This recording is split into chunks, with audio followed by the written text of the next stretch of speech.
Good morning. It's too hot. It's too hot. Ugh. Let's see, what are we gonna do this morning? We are gonna talk about Gloomspite gets. Goonhammer gets faction overview.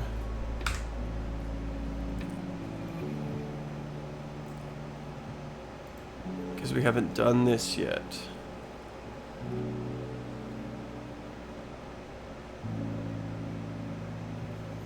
What else do we need to look at besides this? Nothing, I think.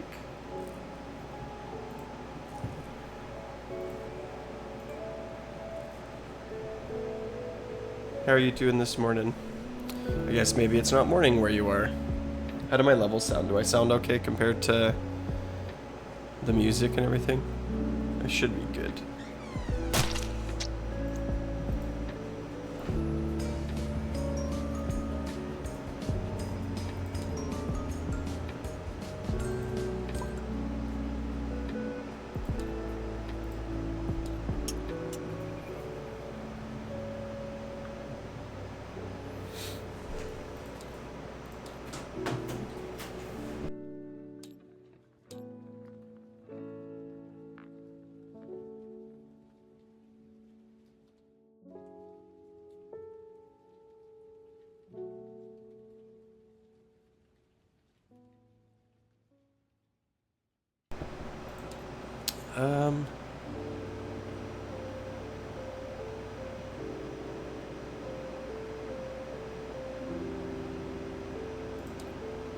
Oh, no more Rip a Snarlfang.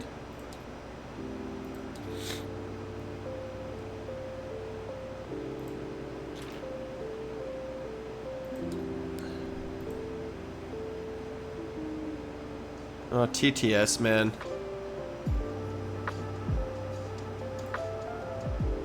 How poorly you are optimized.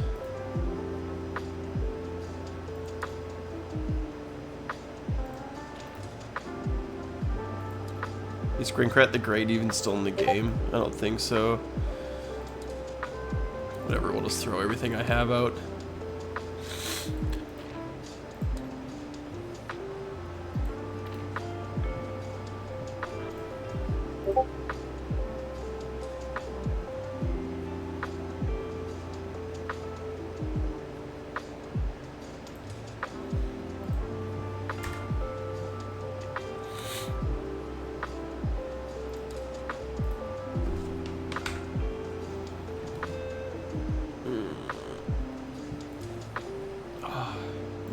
Today, man. Okay.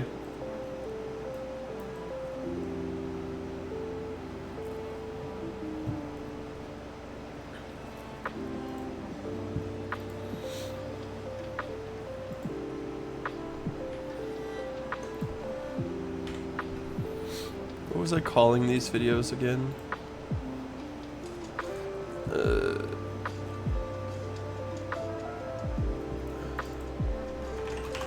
Goonhammer gets overview.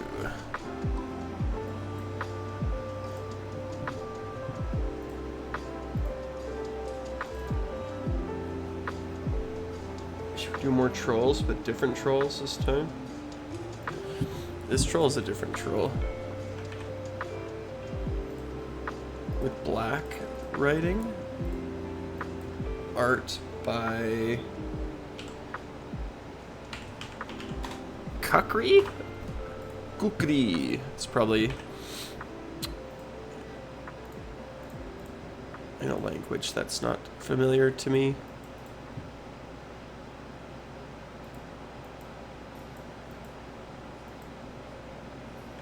Can I make this smaller?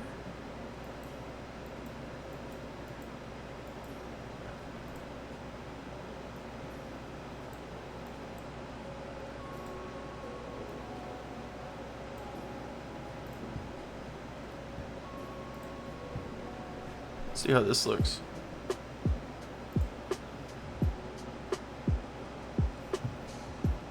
I like the like the grass on this guy. It's my favorite troll too.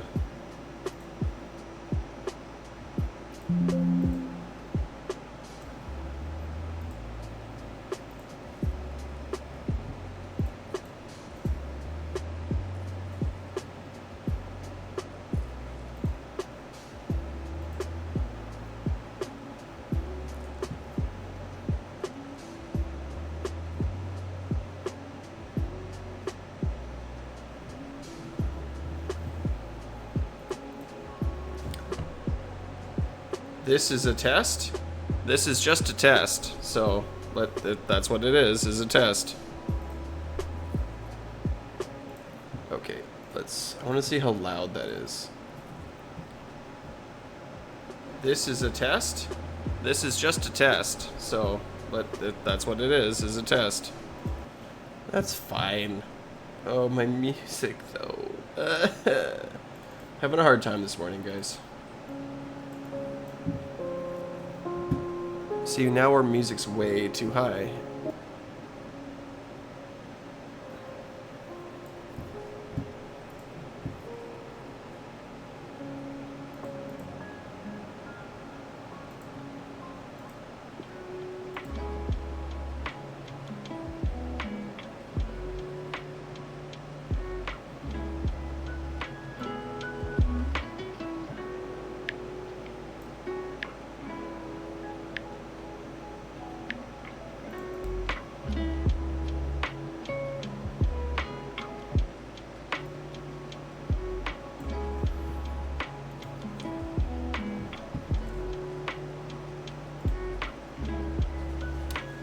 Hammer gets overview. Let's check it out. But of course, first thanks to all my thanks to all my patrons. You guys are the bomb. Don't forget, patrons get to hang out with me, right? If you want some help building lists, if you want to mess around in TTS, if you want to just talk some more Hammer, patreon.com. Oops, that's not what I want. We're going over the Goonhammer faction pack overview. We're gonna go see what Goonhammer thinks. You guys should check Goonhammer out. They are great. Like, they're a great website. They have great information. So be sure to go check them out. Oh, gets. Okay, so battle traits. So Under the Light of the Bad Moon is a little bit different. It moves through the battlefield the same, but one thing that's different is the buffs that it gives. So to Squigs, it doesn't give run and charge. It lets you re-roll their move. Moon Clan units, non-Squig Moon Clan units add 3 to the control score. So this isn't per model, this is the total.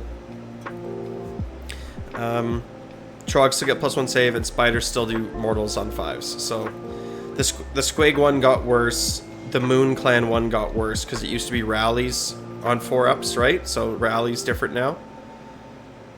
And no more run and charge for Squig. So it kind of got nerfed for pretty much everybody except for the Trogs. We're going to see that's going to be a general theme. Cool. Battle formations. So there's 4. Squigalanche. So this is the same as the Jaws of Mork, right? All Squigs get +1 attacks when they charge, and that's the Squigs, not the riders themselves. Sorry.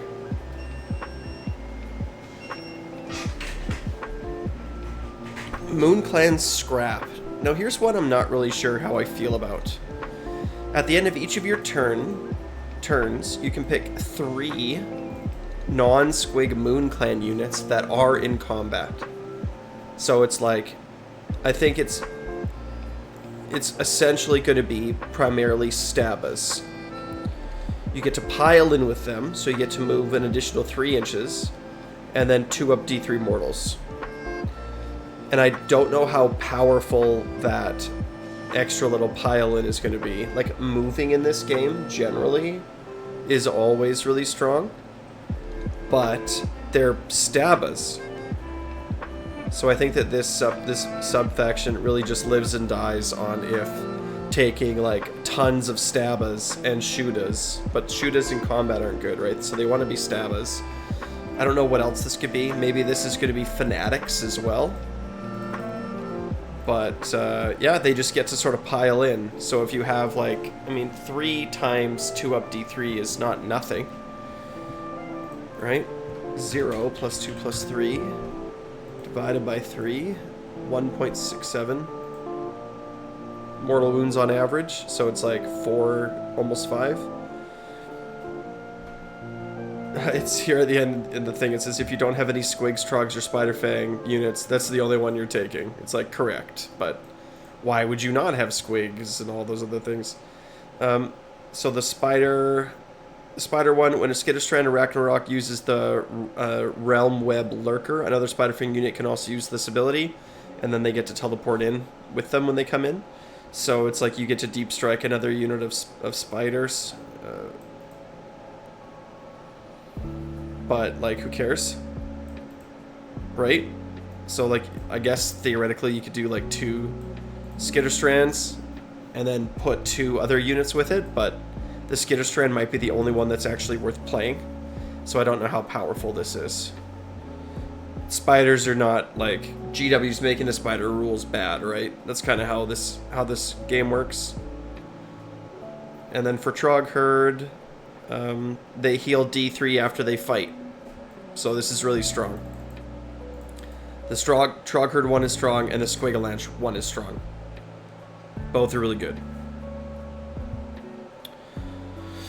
Heroic traits. The Clammy Hand. When a Goon Spike Gits unit rallies nearby, you get to roll an additional 3 dice. So an additional 3 dice is 1.5 HP worth of recursion, right? Because for every die that you roll on a 6-up, on a 4-up, you get a point. So if you have 3 dice, on average, you're going to get a 1.5. So it means that if you are a 1-wound unit, like Moon Clan Stabbas or something, you're going to recur another 1 on average. And if you're a 2-wound unit, you're going to recur an extra, like, it's basically the same thing. You're going to sort of recur, it's like 1.75 more that you recur. So, not super great. Here in the Goonhammer thing, it says it gives you a solid chance of resurrecting a Trog. That pumps up to 9 dice, or 10 if there's a banner bearer. Trogs don't have banner bearers, so it's 9. And so on average, you're going to do 4.5, which isn't enough to roll a Trog. So if you take the Clammy Hand with the idea of bringing back Trolls, right? Remember, Trolls have 5 wounds. So if you roll all of your dice, there's a less than 50% chance that you get a Troll back. And if you're playing a lot of Trolls, you're probably playing lots of healing on them. Maybe you're playing the Trog Herd, right? But they heal, so it's like this is just totally wasted to use a CP to try to bring a Troll back. It's like, don't forget, you can spend a CP to bring back 3 Trolls if you've already lost one of your units, you know, or 2 if you had units of 3. So I don't think the Clammy Hand is good. Like, Rally isn't that good. You know, Rally's not that good. Rolling 6 dice and then you get 3 on average, and even if you bump it up, like, even if it's 12, right? If it was 12 dice, I would still not think it was worth rolling for Trogs. You know, because it's like, yeah, sure, there's more than 50% chance you get a 1 back, but there's also a pretty good chance that you get nothing for your command point. Not very good. So, Clammy Hand, not good. Loon Touched. A Loon Touched wizard gets +1 to all casting, or a non-wizard becomes wizard 1. The +1 to cast pairs very nice with the Cauldron Manifestation, which gives you a second cast to the wizard. Yep. This one's good. Loon Touched is good. This is probably going to be the one that I take almost every time. Almost every time I think I'm going to take Loon Touched. I think it's going to be a pretty magic heavy meta at the start of 4th edition. So, like, taking, you know, getting a +1 to power level on a wizard seems good. No, sorry, +1 to all casting rolls. That's even better. Like, this is crazy. Like, Destruction has such good foot wizards. Like, a +1 to cast is so good. Like, we have one in Cruelboys. There's one in Gloomspite Gits that you can take on any wizard. And then in addition, you can also take, or in Ironjawz, you have +1 power level. So, like, it's actually quite good. And, like, ogres have pretty good casters and stuff too, so it's phenomenal. I'm probably going to be taking Loon Touch almost every time. I'm not sure what I'll be doing with it exactly, but I mean, Fungoid Cave Shaman, right? Throw it on a Fungoid Cave Shaman. Fight another day. If this unit's in combat, so if it's your turn, you do this, right? And if it's not your turn, your opponent does all their abilities, and then you do this, and then you get into the fight. So this always happens before you fight. On a 3-up, it can immediately retreat with no mortal damage. So it gets to move, I think, right, whatever it is. But like this used to be on the Mangler Squig. We used to do this on the Mangler Squig, and you didn't have to, or with the Loon Boss on Mangler Squig, right? This was a command trait or whatever, so you'd make him your general, and then, but he just got to retreat. He didn't have to make a roll. So now it's on a 3-up, so that kind of hurts. And it used to be like immediately after it fought. So it's like you would fight and then you'd bounce out. So to me, on a 3-up, it seems less good, less reliable. And like I want him to fight and then leave, but he's not going to do that. So it doesn't seem super great. You could also put this, I guess, on like a little guy, like if you had a Squig Boss or something as your general. So if he does get in combat, you can bounce him away, but I don't. Like, I'd rather my Squig Boss be a Wizard 1 and be casting an endless spell as a way of, like, dealing with it. Hi! So, I don't know, Loon Touch to me seems to be the only one that's really worth taking. It's definitely, I think, the strongest one by far. Artifacts of Power. The Clammy Cowl. Yep. Subtract 1 from all attacks that target this hero. Pretty good. Yep. So if you really want to have a big squig, or if you really want to have a big troll to be your to like be a hero in your list and take a thing, this is pretty good. It's just going to add some survivability to a Dankhold Trog Boss or to a Loon Boss on Mangler Squig. Right. -1 attacks. So is that to hit? -1 to hit? From all attacks. Yeah, I think that's probably just a hit. Backstabber Blade, a once per game dagger that hits an enemy here when combat. You roll a 2-up. And so it's 2-up d6. It's bad. Once per game. Roll 2 dice. Don't roll 1s. You know, there's a 1 in 6 chance that this literally does nothing. And then even if you're successful, there's still like, what if you just roll a 1? It's like, cool, I took an artifact of power for 1 mortal damage. Yep. It's not very good. Leering Git Shield. This one's actually cool. With every unmodified hit roll of 1 against the model, it deals 1 mortal wound back. So this is cool against hordes.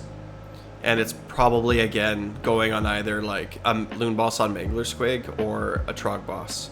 Something that can take a bunch of hits, and you can like kind of move it into position, like into like a horde of something. And then it's like, haha, I throw 40 dice at you. And it's like, cool, I deal like, you know, 7 mortal damage back to you before you even finish your attack. Seems pretty good to me. I wonder when the damage is actually calculated. I don't know. The lore is okay. Sneaky Distraction. This is the unlimited spell. It's a 12-inch aura for enemies wholly within, and so it's quite like it's wholly within 12 is tough. Like it's tough for an opponent, for an enemy unit to be wholly within 12, especially when the opponent knows how to play around it. You know, they just kind of like keep a toe out, and then it's like, well, yeah, no good, right? Like, don't be wholly within 12 of a Git. -1 to hit rolls for all enemies within that aura. So I don't know. Like, I guess you could Hand of Gork, you could teleport a Git into this range. Most Gits are on small bases, sure, but it's like, let's say I'm an Orc player and I'm playing against you. Or is that like another reason why it's bad? Because they're also on small base, so they don't even cover that much area wholly within 12? Yeah, that's another good point. So whatever, it's there. you could teleport a Git outside of 9, and then you could use the spell. -1 to hit is, like, fine. It's not incredibly powerful. It used to be, like, in Gits, we used to have a spell that was all of your friendly units wholly within 12 get -1 to hit. Maybe that's still what this is. Is there, like... There's been, like, official releases for this stuff. I've gone... I sort of went over them, too, but I think that they're, like... essentially the same. Battle trades. It's so funny. People are like writing actual lists. They're ready to rock and roll. And then the Hand of Gork. So it's a little bit worse than it was before. You have to be wholly within 12, and then you have to teleport wholly within 24 of the caster and outside of 9. It used to just be redonkulous, where it was, you know, you could pick a target wholly within 24. So you could just, like, cast, like, teleport people everywhere from anywhere, and that was pretty cool. But now they've limited it, and that's fine. Teleports are still really strong. You're still going to see this used primarily, I think. Spore Maw, 3 enemy units wholly or within 12. 2 up D3. This is so much better than Sneaky Distraction. Sneaky Distraction is unlimited, right? But, like, it doesn't have a ton of value being unlimited, I guess. I don't know. The only time I think this is going to be good is if you come crashing in, like, if you're a Trog and people come crashing into you. And, like, you're just like, okay, well, -1 to hit for you, right? Because my wizard's standing right there, so it's going to be, like, a good defensive piece. With trolls in particular, because the shamans are going to be able to, like, actually hang out behind the trolls. But Spore Maw, 3 enemy units within 12 inches, each suffered 2 up D3. Like, it's pretty good. I can't imagine a world where you're using Spore Maw or Sneaky Distraction multiple times. Mork's Mighty Mushroom. I want to read this here. Honestly, whenever I look at my pile of plastic that I need to paint in the cubby next to my desk at eye level so it can shame me, I think, geez, that's a big endless spell. Except now it's a manifestation instead. It doesn't move, but on each shooting phase, releases a big spore cloud hitting nearby units for mortal wounds. More mortal wounds for each model within the short 6-inch range. Since it has a move value of 0, enemy units don't treat it as a unit, so can walk right up next to it, don't have to retreat from it, etc., meaning you might hit a decent horde with the spore cloud. Yep. You might indeed hit a decent group with the spore cloud. I gotta find the, I wonder where it is. I want to find, there was a bunch of photos from the Honest Wargamer that people posted around, but I don't know where they posted it. Do you remember where they posted it? Ooh, hello, sorry for bothering you. I want to offer promotion of your channel. Viewers, followers, the price is low, the commission quality guarantee for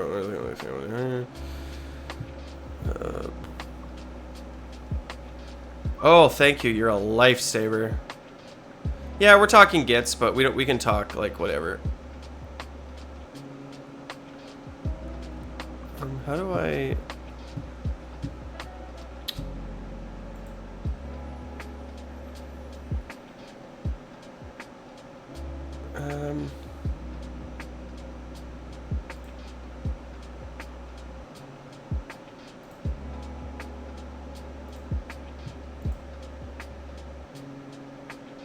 Bot spotted. Yeah. Ooh. Oh, thanks for the sub. I'm still new to the Twitch stuff.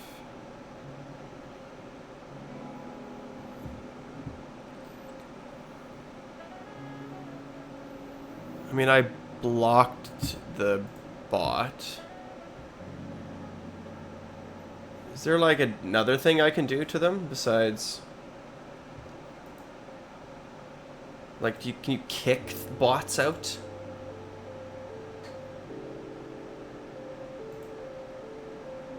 You guys aren't seeing more of that stuff, right?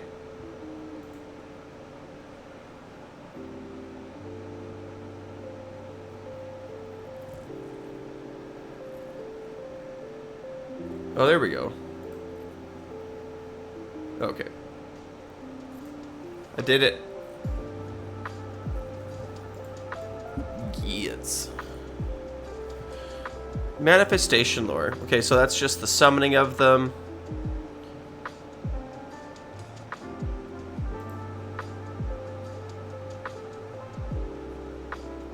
Just a random Lord Croak.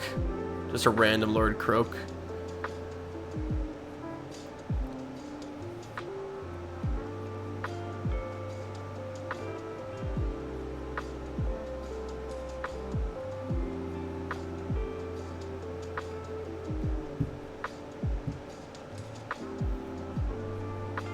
You guys excited to play Squigs or play Gits at all?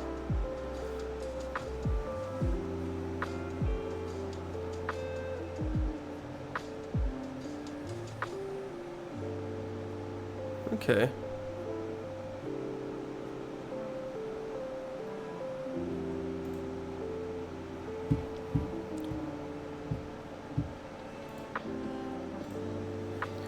Yeah, I mean, Mork's Mighty Mushroom doesn't seem great. Like, you throw it out and then you roll dice for enemy, but like each, for up to 3, I think, whatever it is, enemy units. No, I think for each within 6, and then you roll it for each unit, you roll the number of dice equal to the models within that range, and it doesn't move. So, like, realistically, best case scenario, you'll get like people are gonna avoid it around, like move around it. So like best case scenario, it's gonna act like a bit of a speed bump, right? If your opponent can't get rid of it, they know what the deal is, and so they'll just sort of, you know, maybe have like 1 or 2 models within it, you know.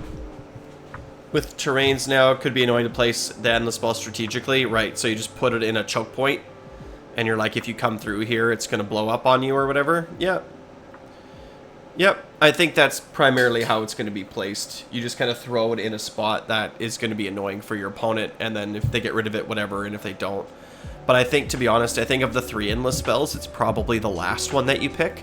The Malevolent Moon, it just gives off the light of the bad moon. It can move around the battlefield. It doesn't do any damage anymore, but it's still a source of bad moonlight, which is cool. You know, it's good. It's good for Squigs. It can sort of chase them around. Not that being under the light of the bad moon is particularly good or useful for Squigs anymore. And it can,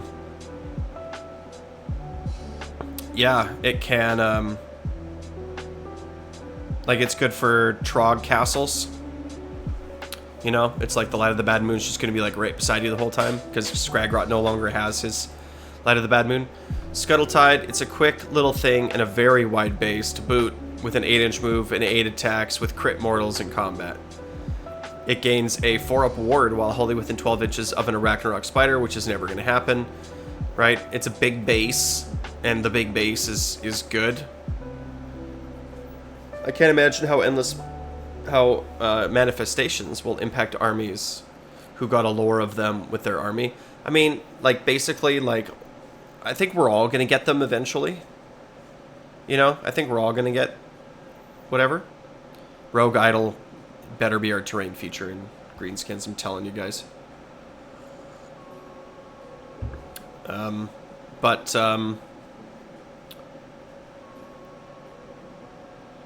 Like,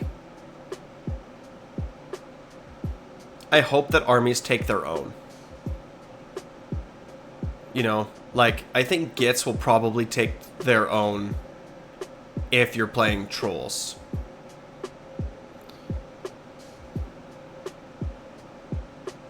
Right? Arachnacauldron. This little guy is just wonderful, really.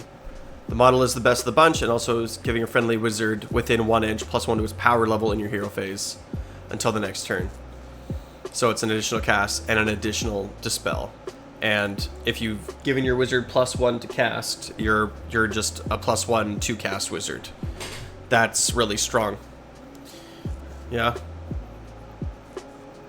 For Skaven, it's actually a tough choice. Well, that's okay. If having it be a tough choice is also fine.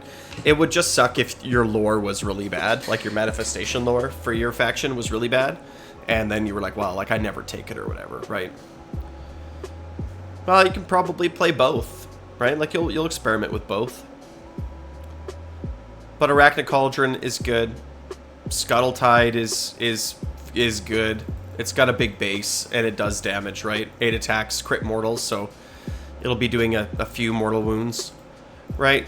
The Malevolent Moon is good, and then Mork's Mighty Mushroom has some utility. So you'll be casting, well, probably all of these in your games, which is great. That's what you want, right? Yeah,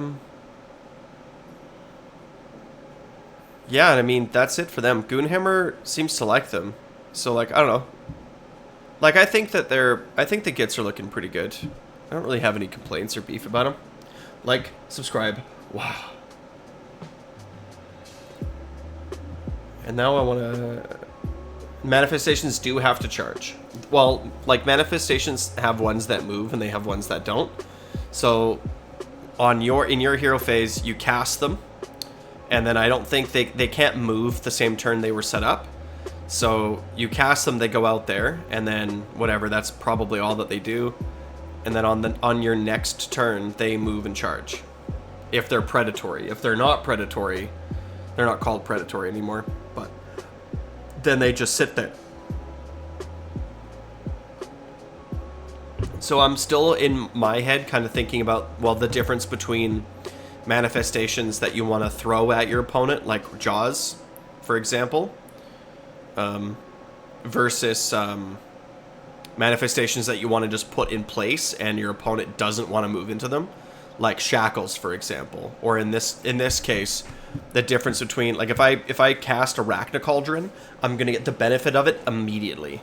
I'm gonna cast Arachnid Cauldron with a +1 wizard, and then I'm gonna cast it right beside myself, and now I have another cast. So it's like obviously the first cast that you do with your wizard every time. You're like, I'm gonna put that cauldron right beside me, because if I do, I get another cast.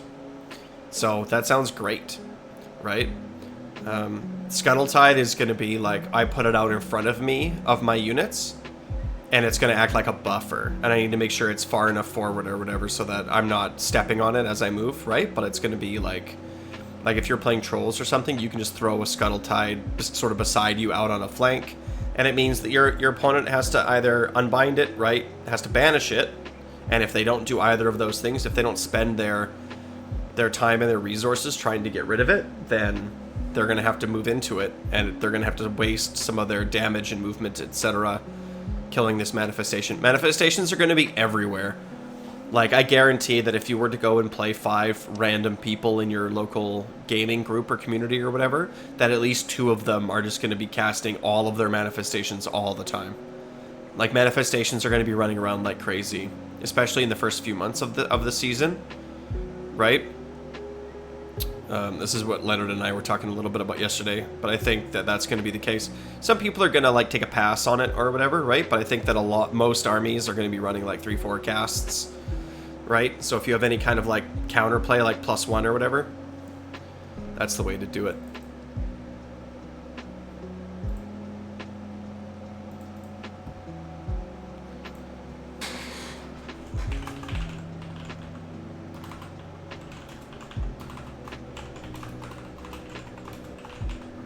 Brainstorming Gits lists.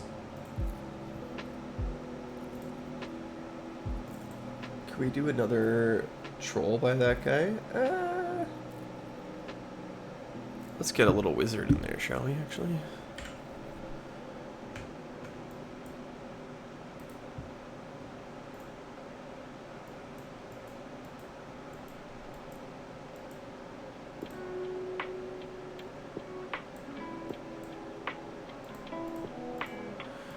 I am just so, like, I didn't even want to, like, do a ton of stuff today in terms of, like, streaming and making videos or whatever, because we're so close. And I just wanna write lists. I just wanna write lists. I wanna write green skin lists of all kinds. I wanna see like, well, what does like, what do all these lists actually look like? Like, what does an Ironjawz Big Pig list actually look like? Or can we actually fit in Kragnos into a list?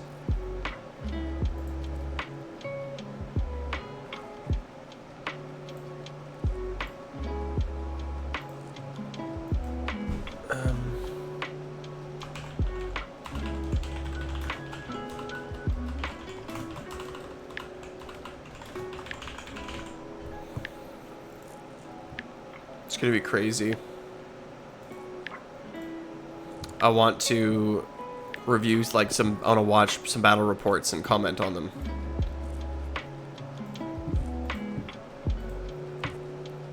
But good battle reports are really hard to find.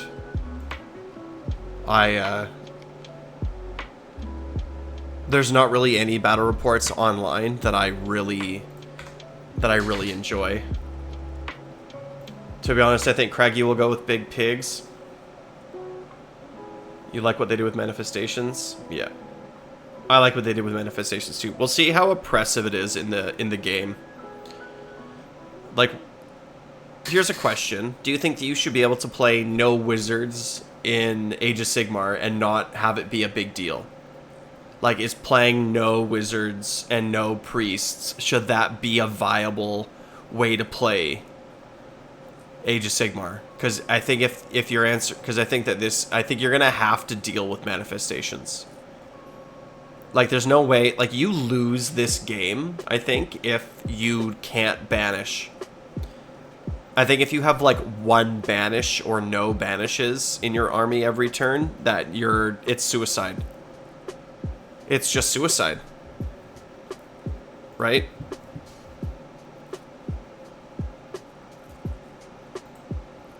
There's lots and lots to think about. There's lots and lots to do. Let's make some Gloomspike Gets lists, or at least start thinking about what Gloomspike Gets lists will look like. Thank you to all my patrons. Thank you, Baron of Dice, for supporting the channel.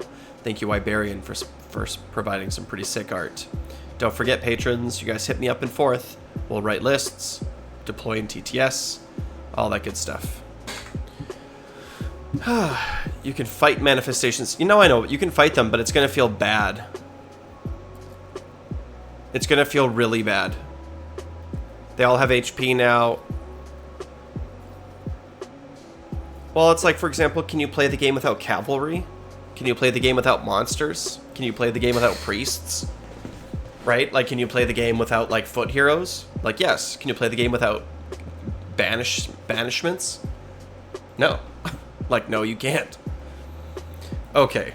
So, the thing with Gloomspike Gets right now that I think is worth talking about is, like, the huge Brick of Squig herd is no longer viable.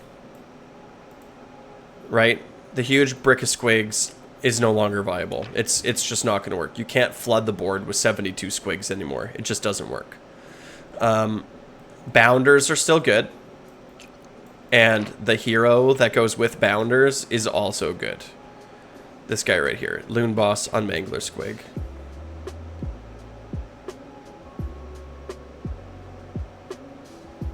You can if you're compensated. What do you mean? We're still talking about endless spells here? Or manifestations?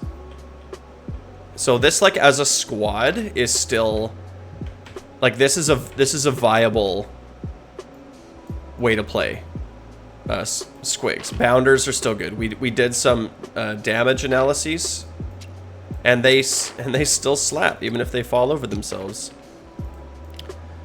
In TTS, these guys say hoppers, but they look like bounders. So this as a squad, this little guy here, when he fights with the bounders, he gives them +1. He gives them +1 to hit, which is actually pretty good and pretty relevant. +1 to hit. I think that most of the bounders still hit on 4s, so now you're hitting on 3s. So this little squad is actually a decent squad at trying to take objectives from your opponent. Fellwater Troggoths, they lost their -1 to hit aura. So now all they have is their little vomit, right? And the vomit still, you know, gives a -1 to save, and they can't buff their save. So in effect, what it's giving is +1 rend to whatever's going to fight into the unit that you spat on. So like +1 rend to Rock Guts. There's not a lot of save stacking in this game at all anymore. Like almost none. Like lots of armies are going to have no ways of giving +1 save besides all-out defense. So the Fellwater, I think, is actually super weak now. The Fellwater has to be way cheaper in points than the Rock Guts. The Fellwaters will deal more damage than the Rock Guts will, but the Rock Guts are just so much tankier. They have an additional +1 to save, and they have a 5-up ward. So I'm kind of thinking at this point that Fellwaters are never going to be the choice. I'm kind of thinking that Fellwaters are never going to be the choice. They are just way squishier. And what you want from trolls is like anvils. So I feel like the Rock Guts are in and the Fellwaters are out. Yeah, like if you get to be crazy good at something else and don't have magic, I think it's viable, but they have to be willing to give it to factions. Well, like I don't know like what it looks like if you're constantly fighting manifestations. Don't forget that in your, like, let's say that you're the player who doesn't have manifestations. You have to charge into the manifestations and like pile into them and fight them. And if you kill them, well, your opponent's going to re-summon them on their turn. And it's going to be another thing in the way, right? Like, I don't know. We'll see. Like, I don't know how it'll feel, but we shall see. The Dankhold Trog boss lost the ability to do any kind of Wade and Smash on his War Scroll. But the Dankhold Trog boss, his monstrous action is Wade and Smash. Wade and Smash, you get to move 6 inches, not a d6. You get to move 6 inches and then smash. So he's got that extra movement capability, so he's actually really scary. So I think that, like, the idea of having, like, bricks of 6 Rock Guts is still super good and viable. So if I was going to put down... If I was going to start a Gets army right now, I think, for trolls anyway, I think I would start them with 2 units of Rock Guts. Just like I would before. And then also a Dankhold. Right? Let's, where's my phone? We gotta get out some points here. So we're gonna make a list that's roughly 1,600 points. The closer to 1,600 we get, the better. If we spill over to 1,700, that's going to be okay. But we're trying, because all the points are being adjusted upwards, and we're going to try to be cognizant of like what heroes we have that are going to unlock what other things in our list. Okay. Oh, I guess I don't have a Trug model. I need some better Gets stuff. I don't have a Trug, so we're just going to use this Hag to represent our Trug. I think Trug is good. The fact that he gives his buff to Rock Guts or to trolls wholly within 12 now, I think is pretty cool. So he's a buff piece as well as like a big smashy piece. That was his problem before in third, is if you didn't play him in the Trog herd, he wasn't really giving much to the faction. He was just kind of like he was kind of hard-pressed for a role. It's like he was okay, but he was kind of slow. He hit pretty hard, but didn't throw a lot of dice, so he was kind of swinging and inconsistent. But in this next edition, the fact that he buffs people around him is going to be good. I thought the Gets points were going down. The BR reports I've seen had been around... Oh, really? Interesting. Well, when you saw the Gets points, or when you saw these battle reports, were they playing Squigs or Trolls? Because Squig points are going down. Yeah, exactly. So Squig Herd, for example, they were Squig Herd, I believe. I have the app open in front of me here, so I might as well actually look at it. Squig Herd before were, I want to say 140 points. Yeah, they were 140 points. They're going to have to go down to at least 100. Probably less, right? They lost half of their wounds. They can no longer run in charge, really. they need like a lot of help to run in charge. They, yeah, like everything in like the Squig faction took a hit. So I think that the points are all going to go down, and then for me, Squigs are going to be viable or not based on their point cost. Like, can you have enough Squigs on the table that it makes it viable? Right? Like, and I haven't actually seen the War Scroll for Hoppers yet. Bounders look good. Herd also looks good if they're pointed correctly. Right? So I could see 2,300, 2,400 points in current points for Squigs being legit. Was there anything in particular in the Squig list or the battle report that you saw for 4th that looked like it was good or interesting? Like any units that kind of shone through, or any unit in any role that looked good? Because, yeah, that's basically what that's going to come down to, I think.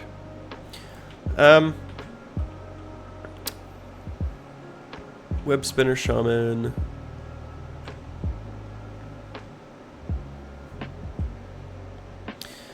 I'm not going to spend a million years looking for a Madcap we're just going to call this Madcap Shaman a Fungoid Cave Shaman. It was Gitz versus Seraphon. Yeah. That sounds appropriate. So here's kind of what I'm thinking for troll lists, right? For a troll list, like if I was going to start 4th and play a troll list, this is what I would play. I would play sort of 2 bricks of, like, one with Trug and a Fungoid Cave Shaman, and over here a dag called Trogoth, not Trogboss, and a Fungoid Cave Shaman. This is what I would do.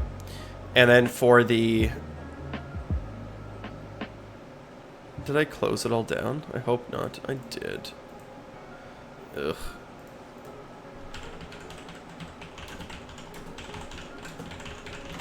I was tempted of just kind of taking today off and just chilling. But I can't. I have to keep thinking and talking.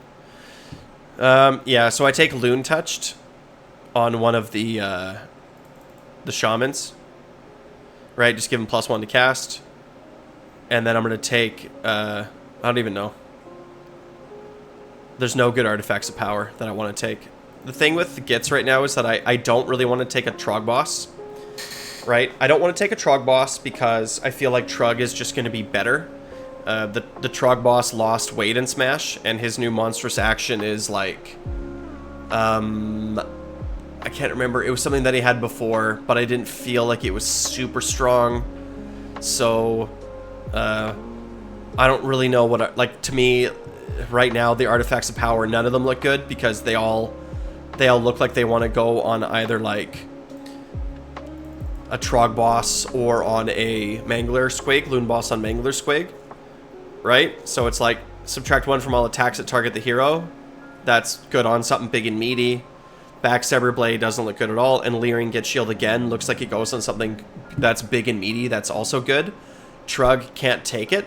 I don't want to take a Trog Boss. I don't want to take a Loon Boss on Mangler Squig. Maybe I will, depending on the points.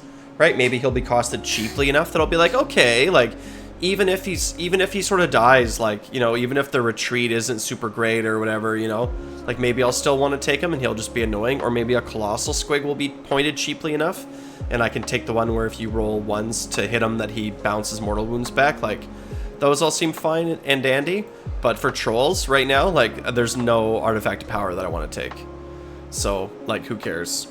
Anyway, if you take 2 bricks like this, right? So you have these 2 little castles, and then... Oh, do I just not have... does anybody have good TTS Gitz models? I feel like this is just, like, not... It's not very good. I'm missing a few important things. But, well, how about we just call these Snarlfang Riders instead of Rippas, just for our purposes. These Snarlfang Riders are really cool right now because they get a free redeploy, and that's cool. Anyway, this is 1,620 points of Gloomspite Gitz. I feel like something like this would actually be pretty good, right?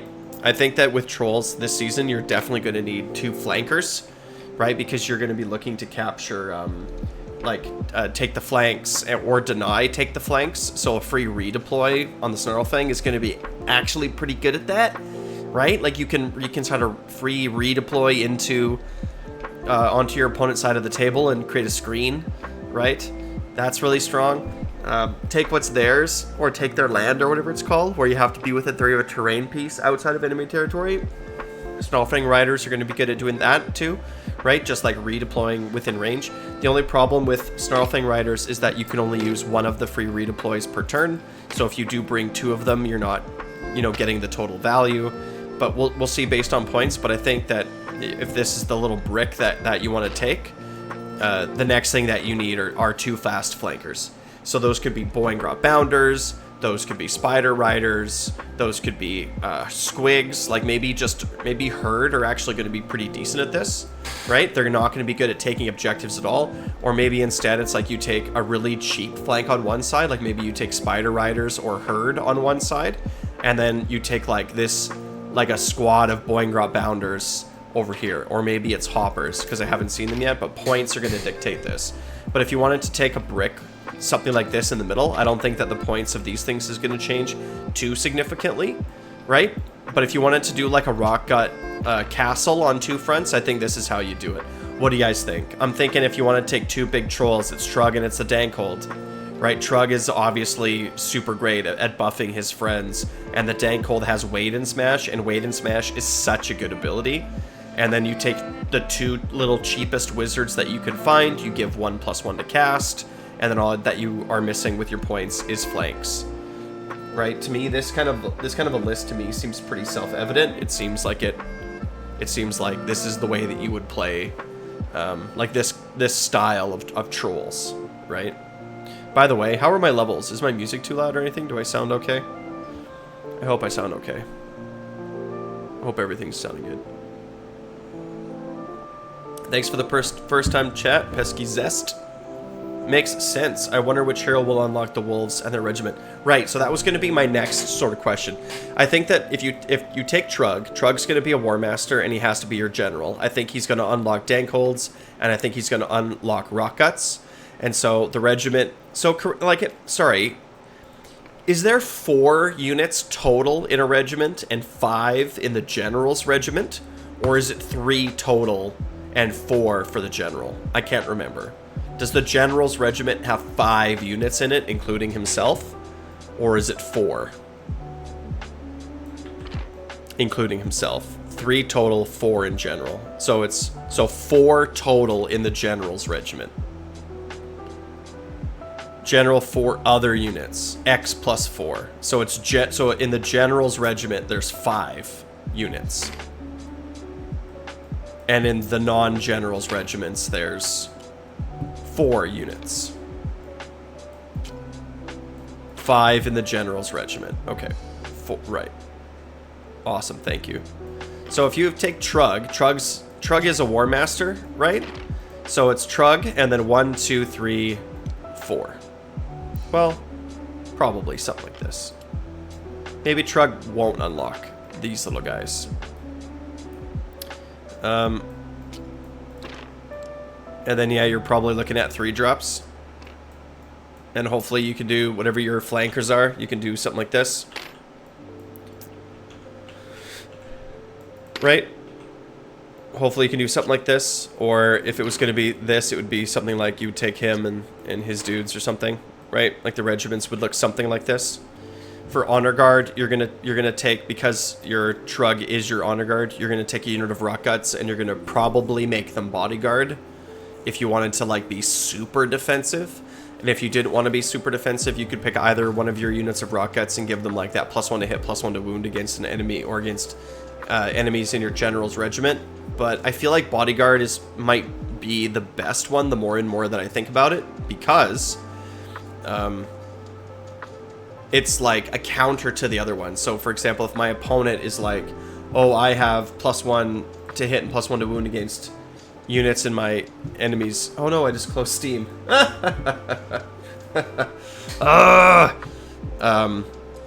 I feel like that's like it's a counter, right? Regiment picture in Age of Sigmar. Okay, what a guy.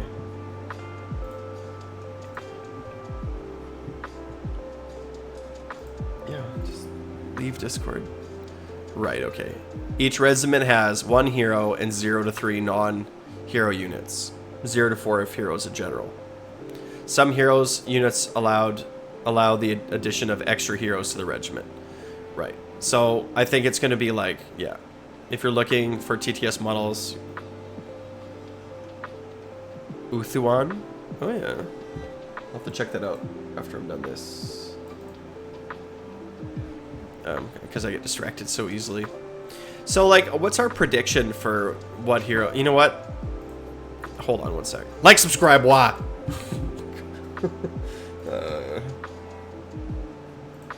So what's our prediction for... Like, do you think that War Masters are going to unlock every model in the range? Yeah, you're only taking 3 heroes unless one of the heroes unlocks other heroes. Okay, so what do you think a War Master in general... Do you think a War Master will be able to take heroes?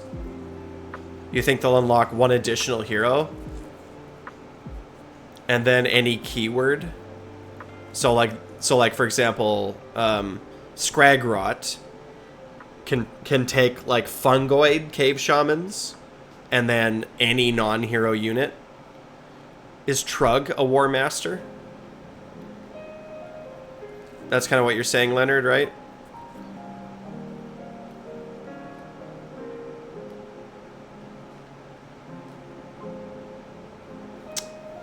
So then Trug would take the Dankhold Trog boss and then any troll.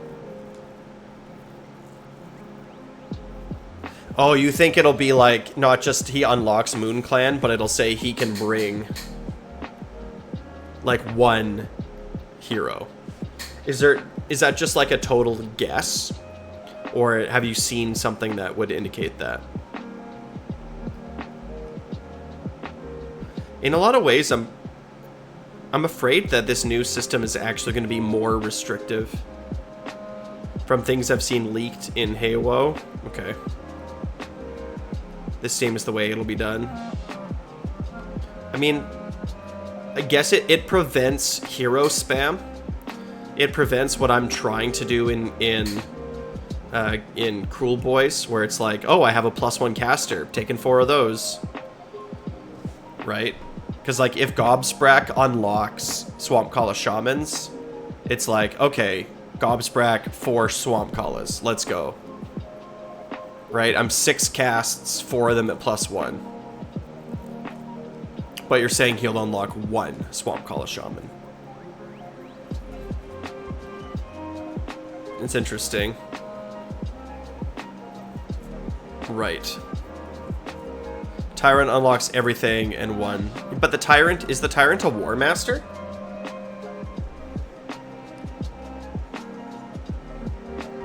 He's just a hero, right?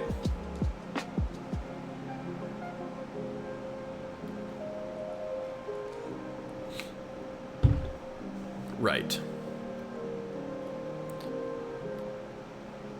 They don't get a lot of attention, I feel.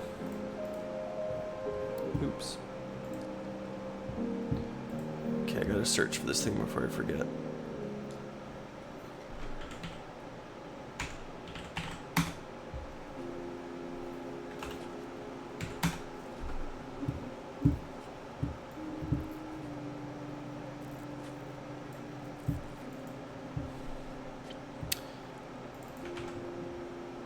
Oh wait, I need to Google Tabletop Simulator first. Tabletop Simulator.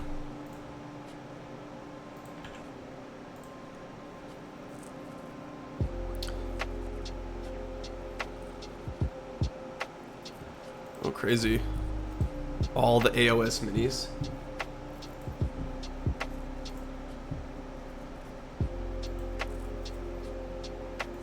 No taxed named heroes. That's funny.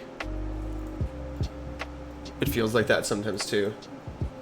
I can't wait until tomorrow. Do we know like what time? Like when I'm Pacific, so right now it's 10:30 in the morning.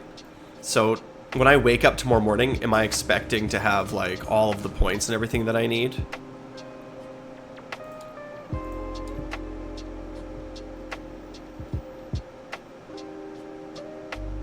Thankful is such an awful tax. I hate paying it. Yeah.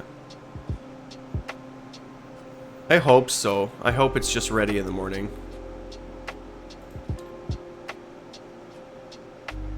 Let's have a look here. This is a great tabletop. This is a great thing. Thanks so much. Validar. Thank you. Validar.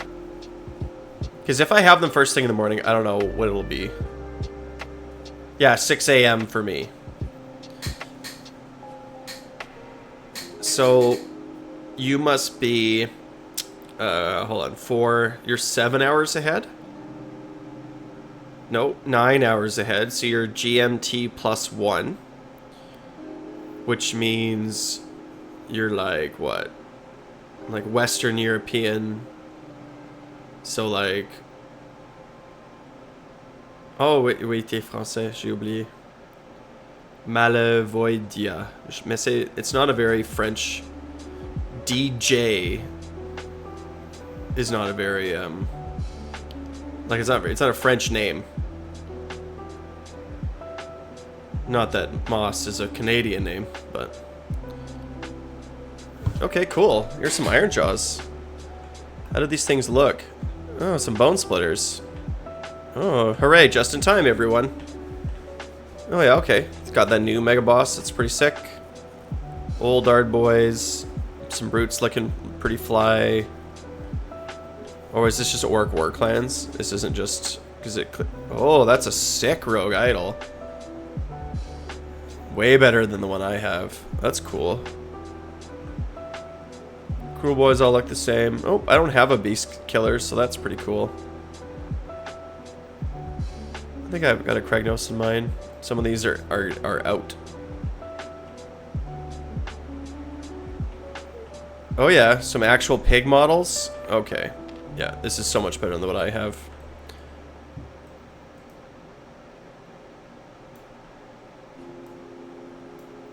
Well, this is just, it's this in Tabletop Simulator. So in Tabletops, you just go to the Steam Community Workshop or whatever, right? And then you type in Tabletop Simulator, and then you just search for that, and then you just click on it and subscribe to it, and that's it. Yeah, I'm gonna have to do this for sure. What else is on your guys' mind?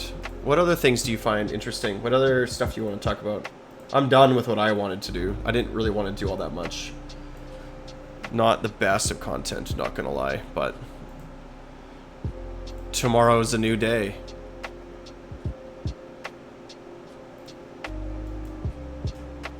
Gonna be no shortage of content after tomorrow.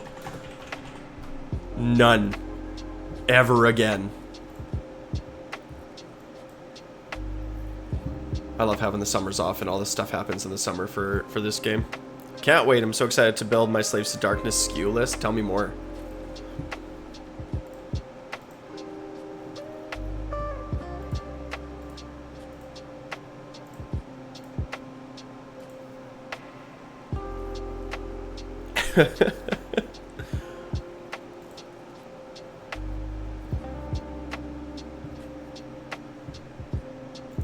Okay, what do I not need?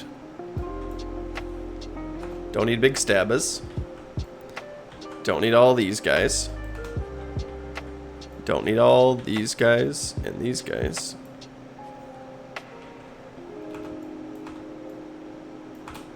This is redundant. Cruel boys, cruel boys, cruel boys. Monster killers. Swamp Collas, Merc Knob.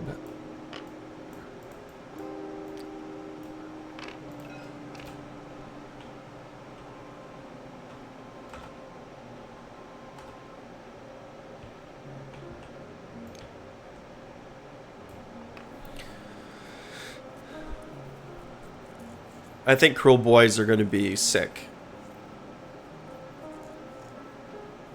I think Cruel Boys are... Like, I had some friends over. We were playing D&D last night. I'm running a D&D campaign based on the book Gloomspite for a bunch of Warhammer nerds. It's great. But I was telling them, like, we were sort of talking about what armies we were excited to play, and someone's like, hey, Moss, like, what are you playing? And I told them, I'm like, I'm going to play Cruel Boys, and you guys are going to hate playing against me. And they're like, why? I'm like, well, every time that you come at me and charge me, every time, I get to see if you strike last. And I said, on worst case scenario, it's a 5-up. Best case scenario, it's a 2-up. And I get to kind of control what that roll is. So you're definitely going to be striking last against me. A lot. And I have 2 non-interactable teleports per battle round. And I'm going to deal a lot of damage and still have like some good shooting. They were not very happy.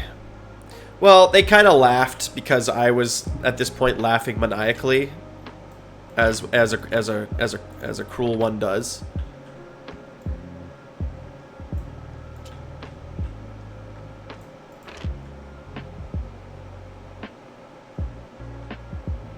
These guys are out of the game, right? Daggok Stab Lads no longer in Age of Sigmar, right?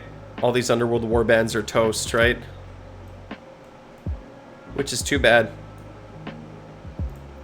Great looking models. I just bought from Games Workshop like a month ago Daggok's Stab Lads, and Manok Dakunin, and Dakunin Crew, and Ardboy Big Boss, and Zogrock Anvil Smasher in preparation. You see, killbots have a preset. Here's Leonard's meme. You see, killbots have a preset kill limit. Knowing their weakness, I sent wave after wave of my own men at them until they reached their limit and shut down. Kith, show them the medal I won. 200 clan rats.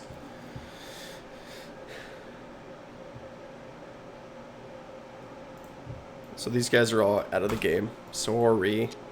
Are these guys still in the game? The Crushes? Are the 2 Ironjawz groups still in? Or are they done?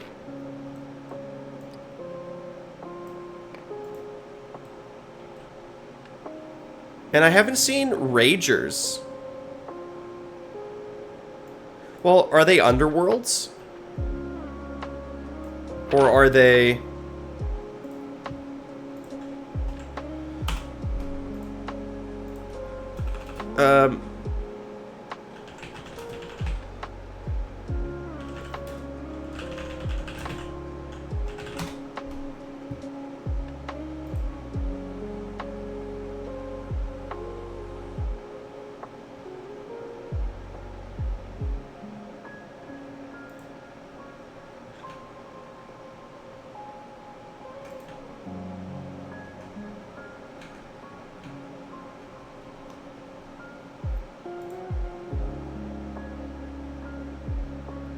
Well, that's the thing, is I can't remember.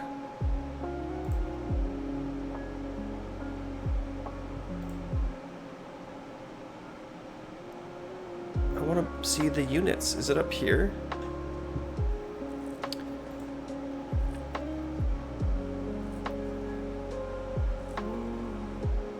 They really don't do a good job, I feel, like managing their games.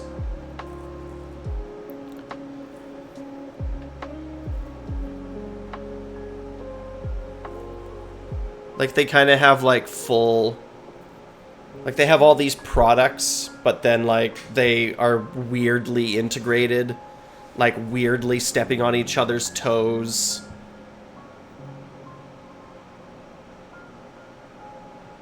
Well, I want to see all of the Underworld's warbands that you guys have for sale. Shop. There is no Underworlds here. Why? Other games? Warhammer Underworlds? Okay. So all of these things. So Greencrat the Great. Right? He's no longer in Age of Sigmar. Yeah. I guess they're not even selling them. Thank you.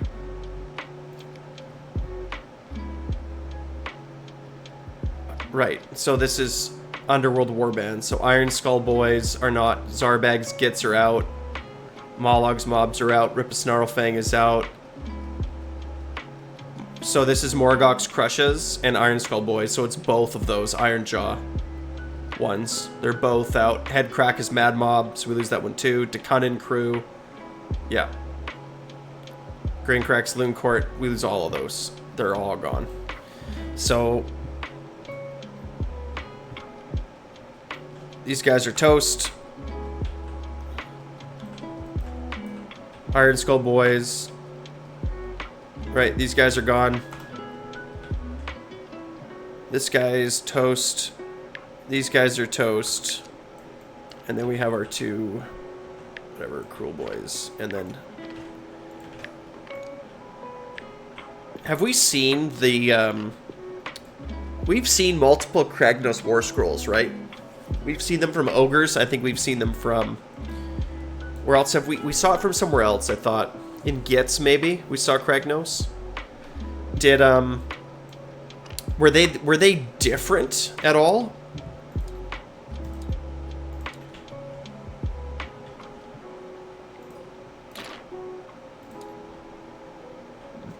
Or were they pointed? Maybe they'll just be pointed differently. But that's kind of what I was wondering about. No difference except keyword, right? But the keyword's just like... So can Kragnos like be the target of a buff?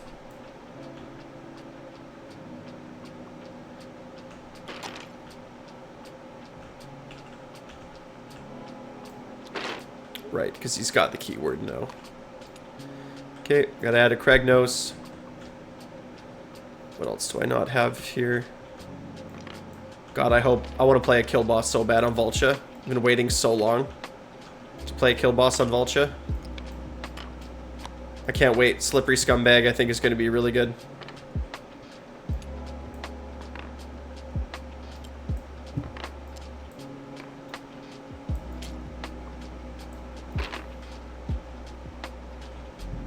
All these things look good and fine.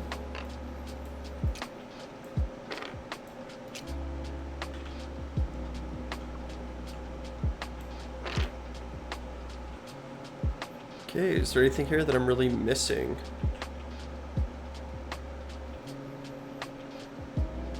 No, I feel like I got... My Cruel Boys are kind of on point. I think I have everything. I think this is every Cruel Boys unit in the game that we have access to, I think, now. It got smaller. Like Dagok, Stablads, and Manok Dekunin. I'm kind of sad that they're gone. Not just because I just bought the models. Like, I'm going to take the models and repurpose them. You can basically make another, between those two, whatever, you can make another, you can make another, whatchamacallit, Monster Killers. But even here, if you look, these base sizes are not the same. Or maybe they are. I don't know. I'm not sure how to feel. They're like too big.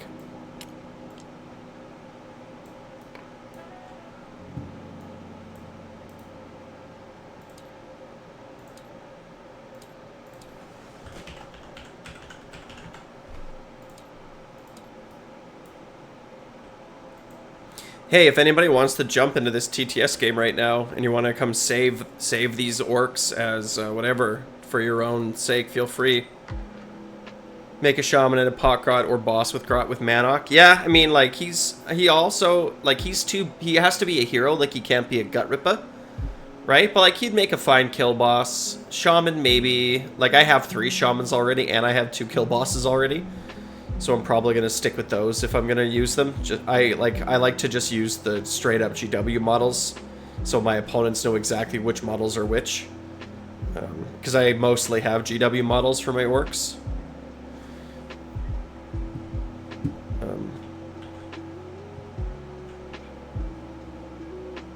My Maw Crushers are both fine.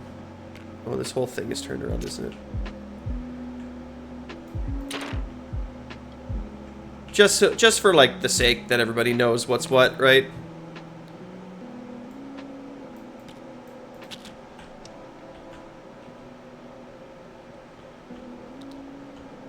These are 2 units of 5 brutes.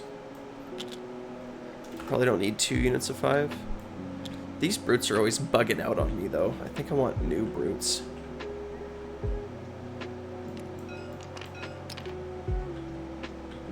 Is he the boss?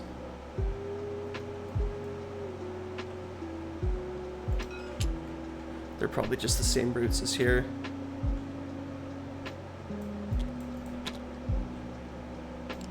Do I have a Kragnos in here? Nope.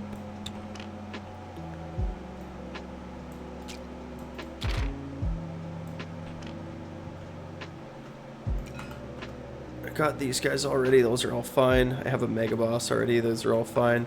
I'm glad GW got rid of the different profiles thanks to 3 inches. Yeah, that's a bit of a step in the right direction. I wish that they had done it a little bit further, but I understand why. Like brutes, for example, still have 2 profiles.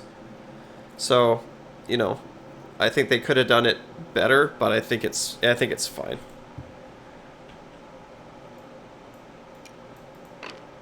Anyone have a photo of Rager's War Scroll? Here's the new art, boys.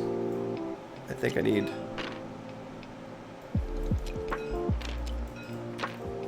What are all these guys? These are just art boys, right? Yeah, I just saw the Rekkas, and I was worried because I haven't seen the Ragers. And so what does that mean? Does that mean that Ragers and Rekkas are one unit now? Because I can't seem to find the next War Scroll for them? Like, I can't find a War Scroll for Ragers?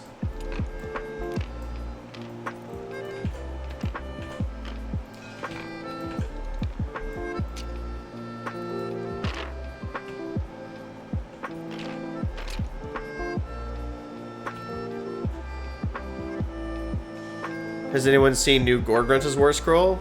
Yes. I have. Would you like to see it? I'm still kind of torn on the Gore-grunta's War Scroll. I still don't really know how I feel about it. I haven't seen Gougers either. Okay, Gore-grunta's 3-up save, 9-inch move, 5 health, 2 control. So they got a glow up in just this little circle, right? Because they do have a 3-up save. And in a game where everything is getting a little bit slower, the Gore-gruntas didn't. They stayed exactly where they were. So they're relatively a little bit faster, and they're definitely tankier. Choppa or Haka. So 3 attacks, 4s and 3s, 1 rend, 1 damage. If we wanted to... Let's actually pull up our little damage calculator. I will save this math for later too. Let's see, where is it? Is it hiding?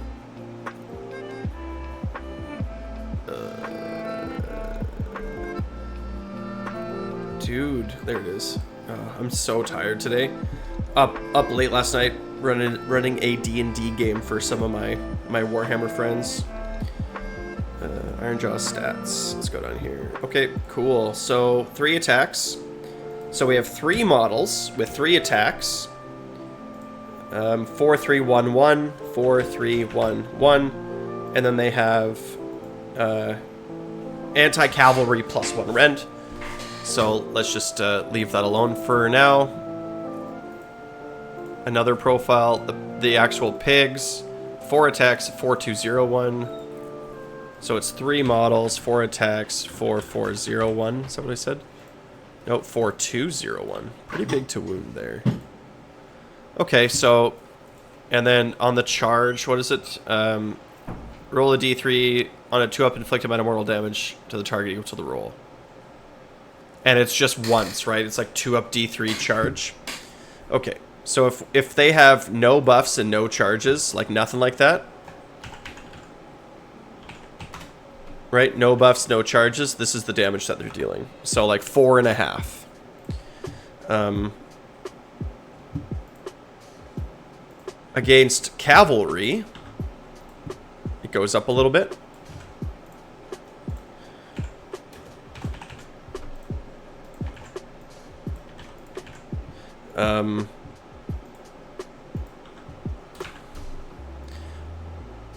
The +1 damage on the charge is only for the pig. So it's a 0 rend attack.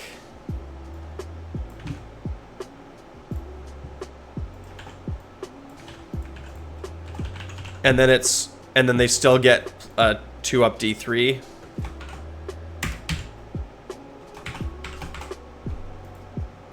Okay.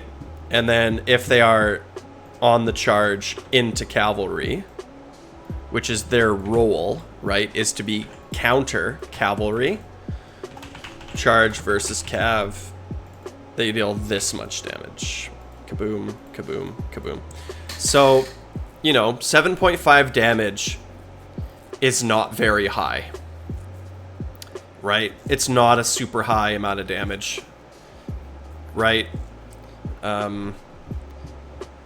Underwhelming. And so I'm curious to see what their points are.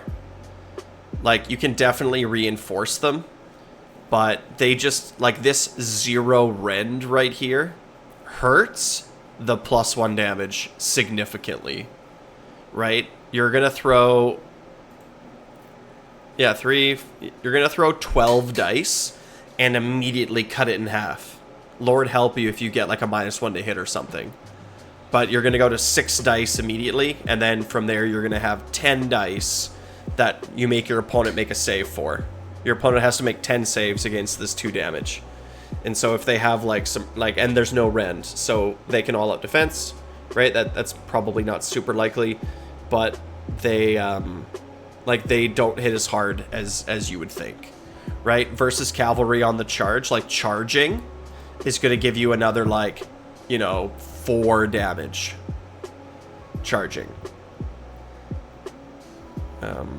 against cavalry. So they are kind of underwhelming. But I think that, like, they could serve their role properly if they just need a buff. Their job is to, like, sit in the back and wait, and then when the slaves to darkness cavalry, which are really strong, bust through your front line, right? Or they outmaneuver you and they flank around the outside, you're gonna be like, okay, buff up my pigs and send them into the cavalry. I think that's gonna be their role, right? Hanging out in the back and doing that kind of a thing. But so they'll probably always be in a position where, like, they can get a buff before going in. So, but they have this companion weapon, and the companion weapon is the one that has the 2 damage, and that's not taking a buff. So they actually don't take buffs very well, right? Like, bumping it up to, like, if, you know, hello, thanks for the first time chat. So let's say that they got, for example, so this is their maximum, right? Their 2 damage here, their 2 rend here. This is their maximum damage versus cavalry. If we were to give them the best buff, the kill beat buff, I mean, we're still going up by a couple more damage here.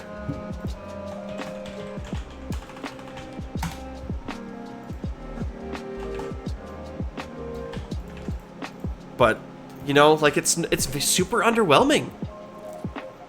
Just all-out attack is viable? Yeah, but you don't want to use all-out attack. Like, tough because I have 21 of them. Yeah, I know. That's how I feel.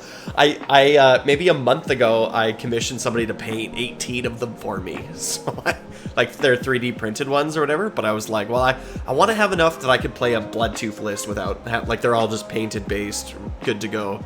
So I had a friend of mine 3D print me a whole bunch, and then I had him paint the whole bunch. So it's like, you know, $220 or whatever worth of commissioned printed models, and it's like, oh, okay, so I'm gonna play none of them.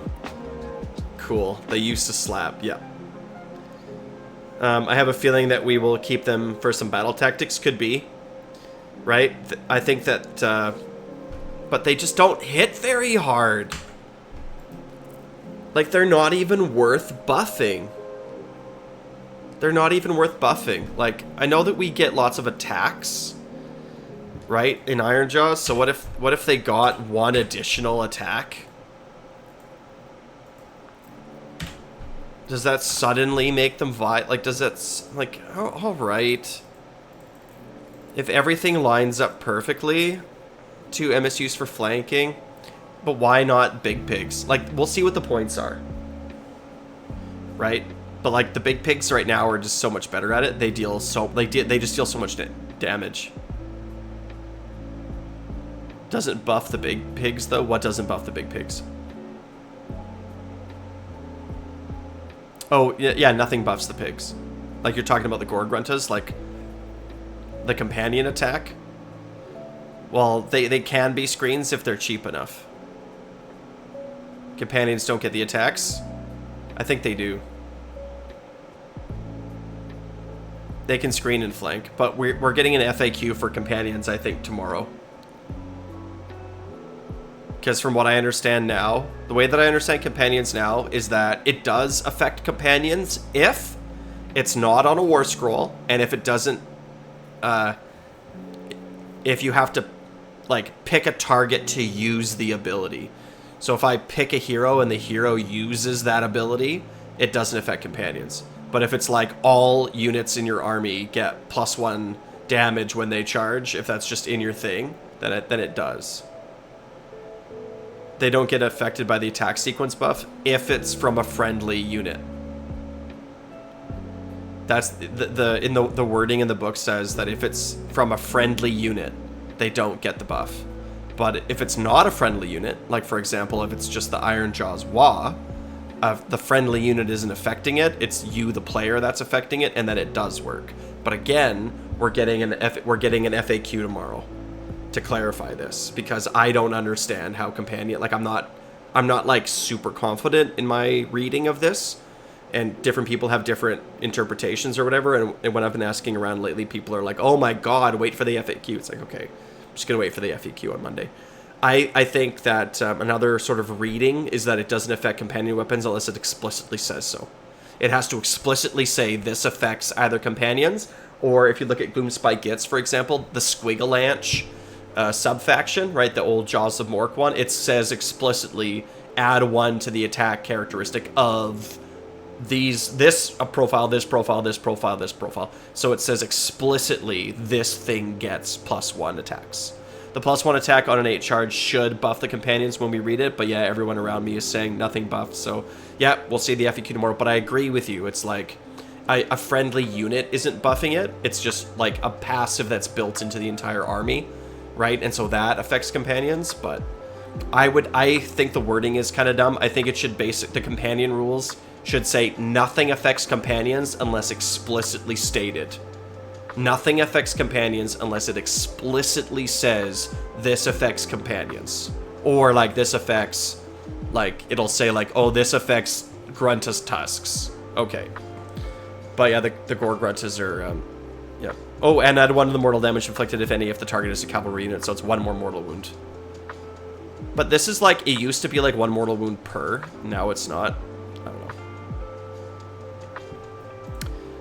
The damage of Gore-gruntas went down quite a bit. This used to be our big hitty unit. But to be honest, I think they probably just made this profile bad on purpose, because I know that Games Workshop does that. I think they made this profile bad on purpose because they want to sell big pigs. So they made the little pigs kind of underwhelming and weak so that they can sell more big pigs. So we'll see what the points are.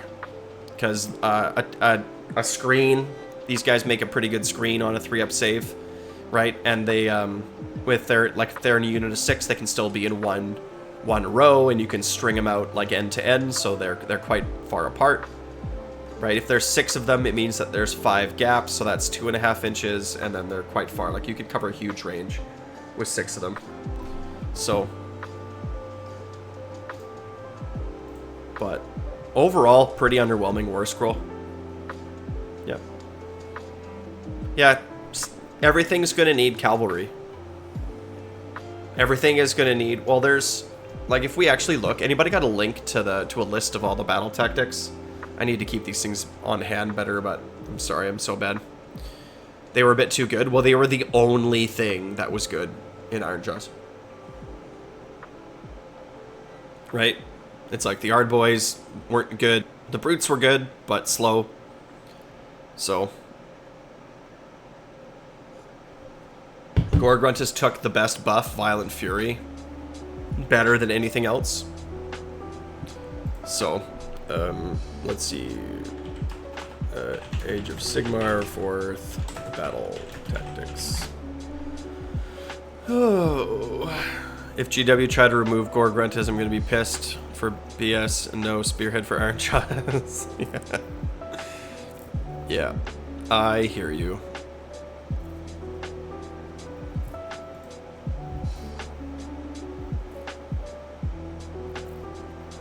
They might be good,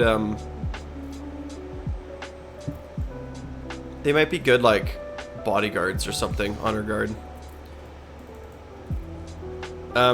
So these universal battle tactics, I'm kind of feeling like they're being split up into like ones that are like movement based and ones that are like positioning on the board based, and then there's some that are fight based. So take the flanks, seize the center, and take their land, right? 3 out of 6. These are based on where you are on the map. You know, you have to take the middle, you have to take the flanks, you have to take terrain in their deployment zone. So the way that you get these is you have fast, maneuverable units that can, like, position themselves on the battlefield. And the way that you deny these is the opposite. You have faster, tougher flankers than your opponent. It's like, oh, you're trying to get into, you know, next to a piece of terrain that's on my side of the board? Like, nope. So we're going to value fast flanking units that hit pretty hard and have a high model count. Right? That's 6 pigs. And if your opponent is using their cavalry to do this, if you have 6 pigs and you charge into them, it's like, okay, we're doing okay. And then the other 3 attack on 2 fronts. I guess that one, like, it's an objective. You have to take an objective, right? So you can kind of do that with, like, anything, like monsters and whatever. Slay the entourage, right? Kill stuff. Do not waver. Kill stuff. Or fight stuff. Right? And these ones are going to be less easy to counter, I feel, because... like, complete this battle tactic if 2 or more friendly units fought this turn and no friendly units were destroyed. Like, you can, like, redeploy out of combat and things like this, but if you're playing a good player, when they pick Do Not Waver, there's not going to be a ton that you can do, because they've already sort of calculated in your all-out defense, and they've already sort of calculated, like, where they're going to go and what you could do and stuff, and so... But this 4th edition is all about denying battle tactics to your opponent.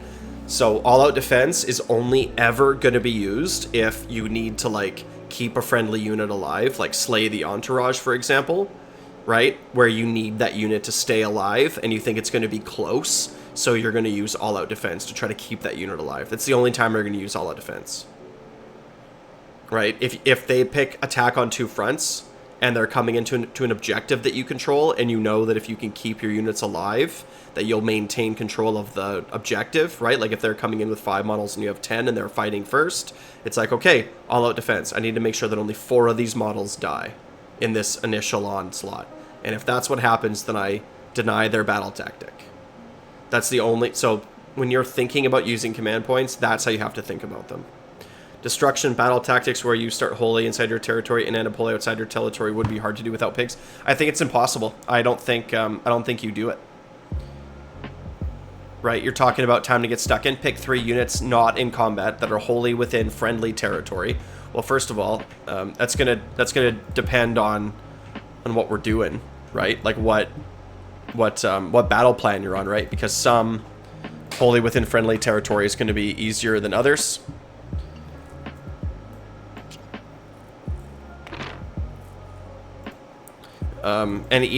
So complete this tactic at the end of your turn if each of those units is wholly outside of your territory and used a fight ability this turn.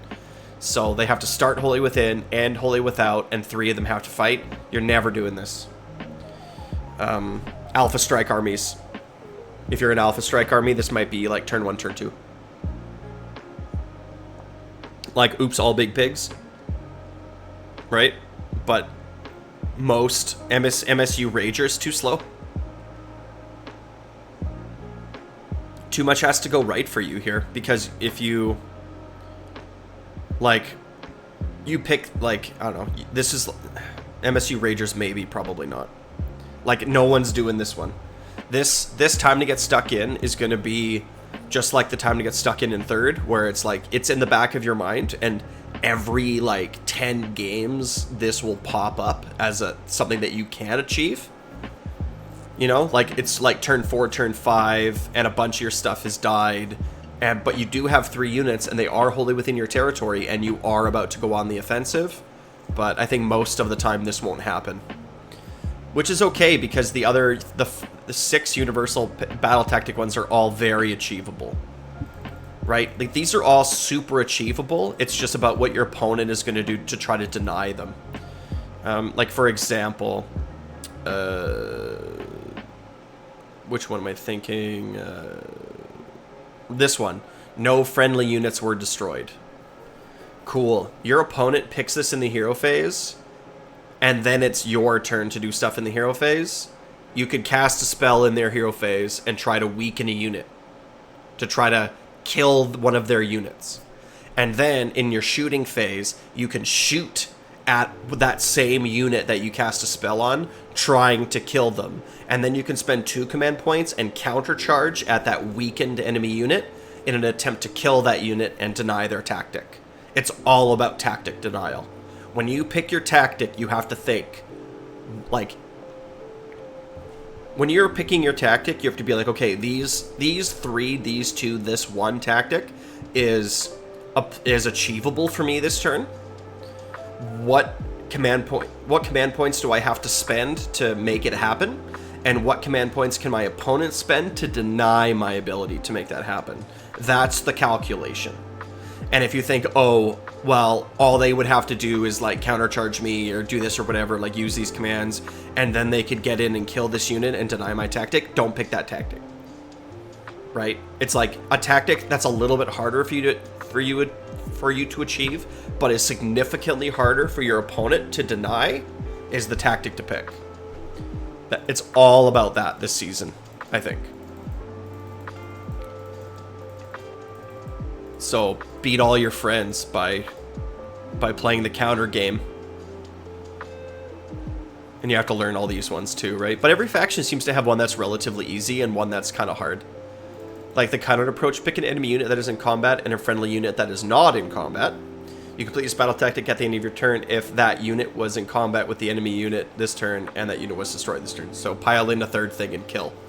And kill your enemy, right? Something else comes in, like a big pig or something, right? Like a trog or troll or it's trug, that's what I meant to say.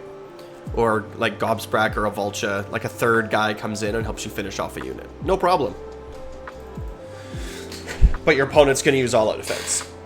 So when you're doing your math, make sure that you calculate for 1 better save from your opponent. Yeah, each of these feels like it has an easy tactic and a hard tactic, and there's a lot of interactivity with redeploy. It countercharges to disrupt them. So, looking pretty good. Any other questions or any other topics you guys wanted to dive into? Anything else burning in your little brains? This just says big pig. This has no cavalry. So it's just a grunta. Or a gouger.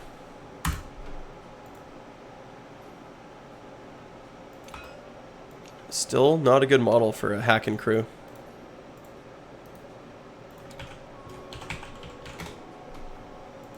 You guys all signed up to play in the league?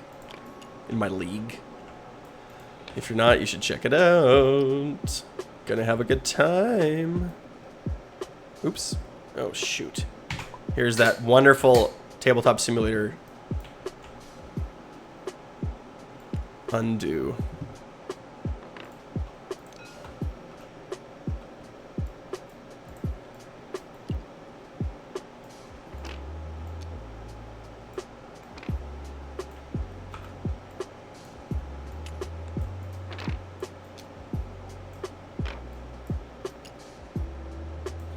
Thinking about brutes as a guardian purpose, due to their ability and their cost too expensive, in my opinion, to reinforce for attacks. Well, we'll see what their point cost is. So, do you mean like you want to sit them on your own objectives at home? Like, what do you mean, like guardian?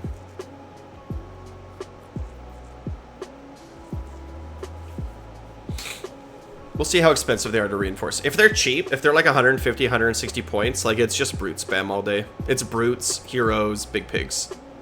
That's the list. Or like, and then people will play more brutes or more big pigs, depending on what they want. Yeah, friendly territory objective. I think that they're going to be best in the middle of the map. I think that Ironjawz is like, remember, you want to get into their territory so they can't get into your territory. That's how you're going to deny tactics.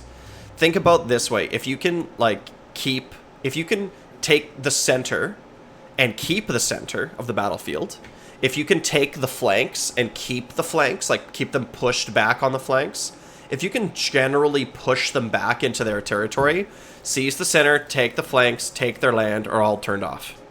Which means there's 3 left here, and they have 2 in their book. So, and one of them in the book is going to be hard. Because that's sort of how it works. So, if you can pin them, you're going to deny their tactics. Unless they have, like, teleports and stuff. But then you're forcing them to make weird plays. Like, oh, I take my screen and I teleport it all the way into your back line to, like, grab this objective and to score this tactic. But then, like, then that screen is now useless for the rest of the game. It's like, yes, it scored their tactic, but now it's, like, out of the way. You know?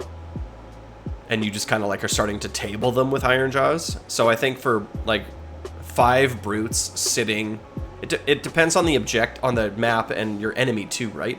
Like if your enemy has a ton of infantry that are 1 or 2 wounds, sure, taking 15 wounds on a 3-up save worth of brutes and just plopping them on a home objective and being like, okay, like come at me, you know, that's fine. Well, but that's the thing, too. Like, it depends on the map. So if we look at maps, if we just scroll down here, like, you know, seize the center here. Like, but what happens if you just stick 10 brutes on each of these objectives? Like, assuming your opponent has lots of infantry, they're not taking them.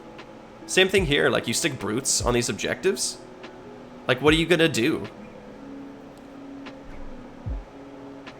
Like, the thing that's super powerful about the brutes, besides their huge amount of damage, is their ability to shut off control. Like, that's huge. Being able to shut off control is very, very strong. And so there is no role right now that Ardboys are better at than brutes. Brutes have the same save, they deal more damage, they have more wounds, they are better utility. Everything about brutes, brutes do everything better than Ardboys do right now. We're gonna see points. Right? In 3rd edition, a reinforced unit of brutes was 280, and Ardboys were 190. So brutes were 90 points more expensive than Ardboys. They need to be like 150 points more expensive than Ardboys now. Right? Because I don't know, like, 5 brutes is 15 wounds on a 3-up save.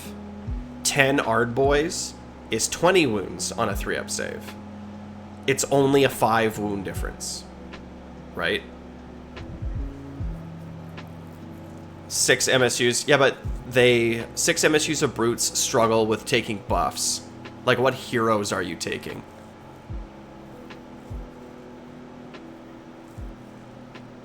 I haven't actually seen the Gouger War Scroll. Anyone have a photo of the Gouger War Scroll? I'd love to take a look at it.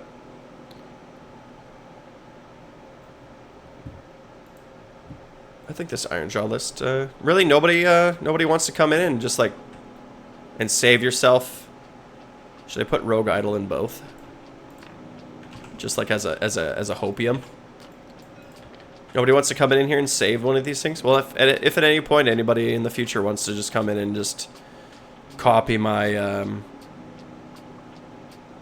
my little setup here or whatever.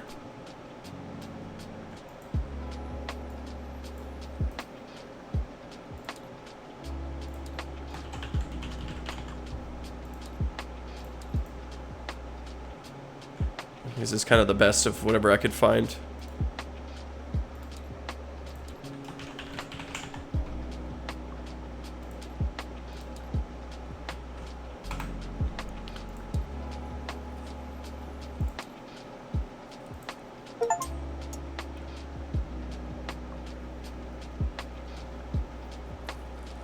So, I don't know.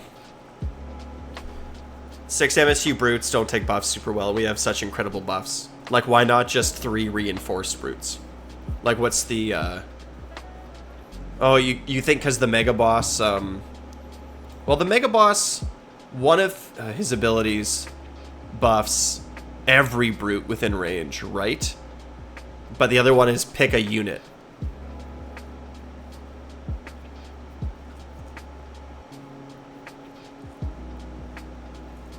So, I don't know. We'll see.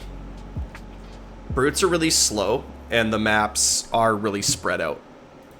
Like, if I just, like, scroll through the battle plans or whatever, it's like... The average number of objectives is actually greater than 4. Right? So, like, that's where MSU comes in handy, but...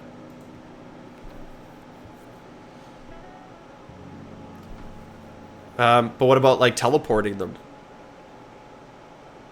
Right? Like, if they're slow, and so the way that you deal with that is with Hand of Gork and Bridge.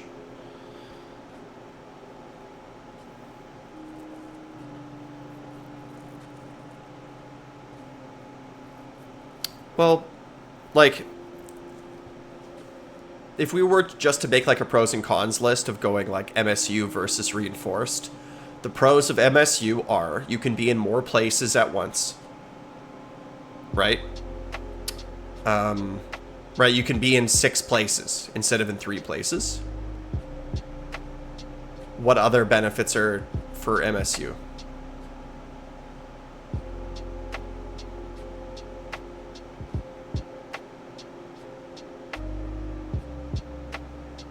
Ragers and Wreckers are fast. Ragers and Rekkas are faster. But they're not fast. So MSU, they can play... They can sort of play multiple roles with MSU, right?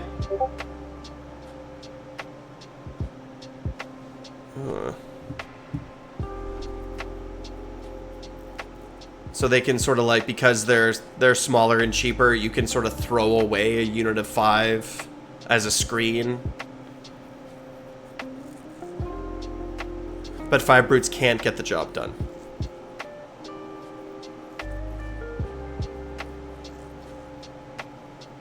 Like, 5 brutes deal significantly less damage. Right, they deal half the damage. And this game is less lethal in 4th. I could see, like, if you wanted to do 6 units of brutes, I could see, like, 2 reinforced units and 2 non-reinforced units. Right, the 2 reinforced units are, like, held back, and the 2 5s are pushed forward more aggressively. And the units of 10 have heroes with them that are going to buff them. One advantage that Ardboys do have over brutes is that they count their more models for cheaper. So hanging out with the weird knob is going to help give him +1 power level.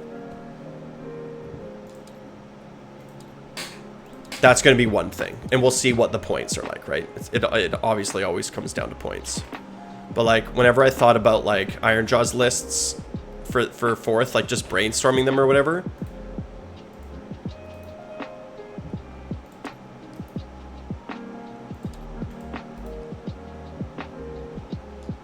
It was always, like, reinforced. Like, here's kind of, like, what I would... So if we wanted to make that list...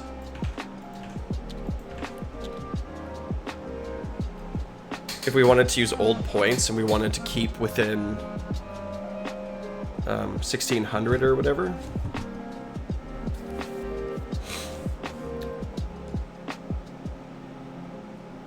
Oops, all big pigs.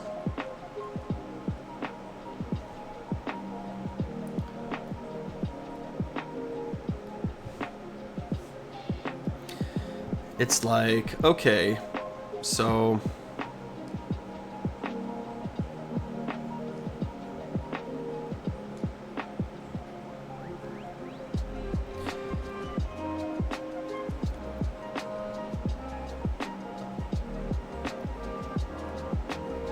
So this many brutes, and then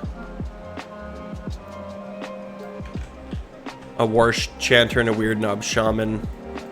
This is 1,050 points in old points.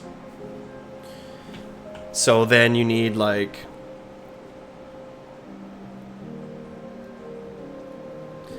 some flankers, 2 different big pigs,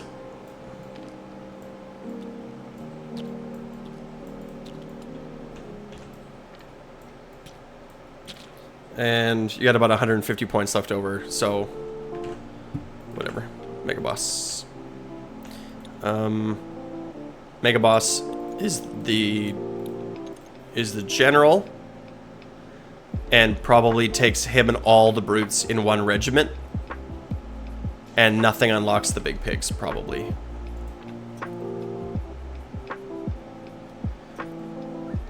So it's got to be like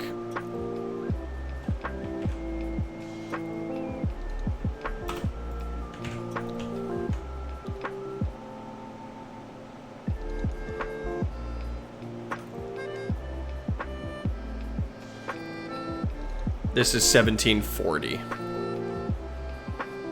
So this is like 1600. Oh no, this is 1740. Something like this.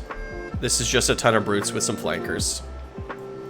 Really low casts. Right, really low casts. And the weird knob's gonna have a hard time getting his power level up. You're gonna have to kind of like keep a couple units of brutes close. So like this is gonna be like kind of like a tight center. Right, really strong in the middle, kind of weak on the flanks. These guys can split up like as you move up through the battlefield or whatever. Like if we were gonna kind of grab a random. Right, yeah, I think your idea here is like this is being pushed. These are being pushed, and these guys are hanging back, and sort of acting as like these little flank, like covers, something like this, is how you're kind of looking at it. This looks okay. I would love another weird knob though. Right, these guys are like, you know, you're not taking my stuff. Right, you're not gonna take these objectives.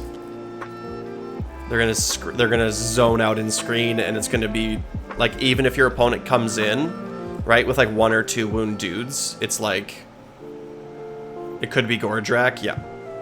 Well, the difference between the Mega Boss and Gore-grunta is just like, do you want to fight monsters or infantry? They aren't great versus monsters or cavalry, so then if you feel like you're weak, right, so then it's you can take Gore-grunta to help deal with the monsters instead. But then he has to be your general. The wall buff is strong.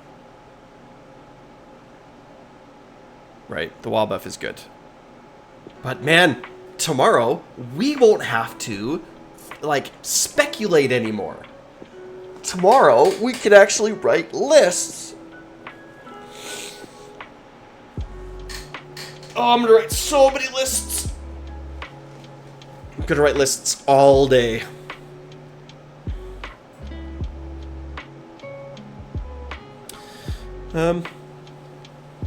We will have who unlock who tomorrow? Yes.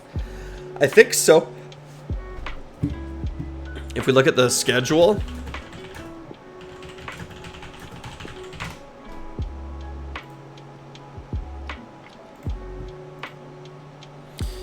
here it is right here.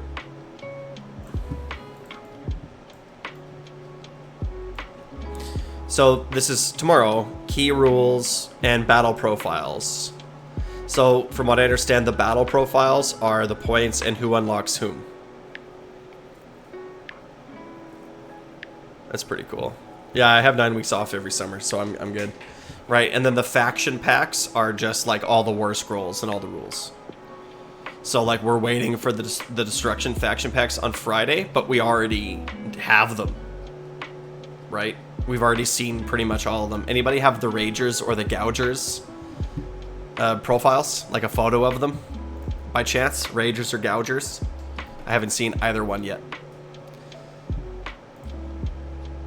Maybe I have seen Ragers. They have strike first on the charge. I wish I could just flip through like all the photos posted in Discord instead of just like them one at a time.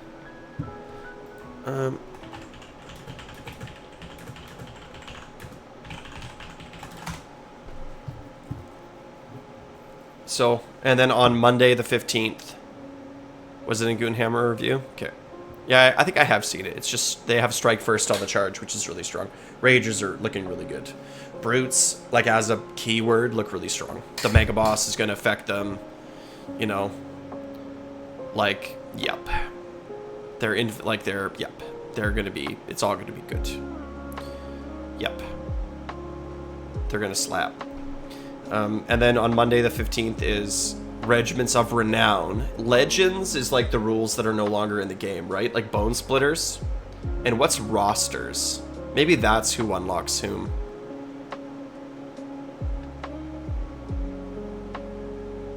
Maybe Rosters is the thing.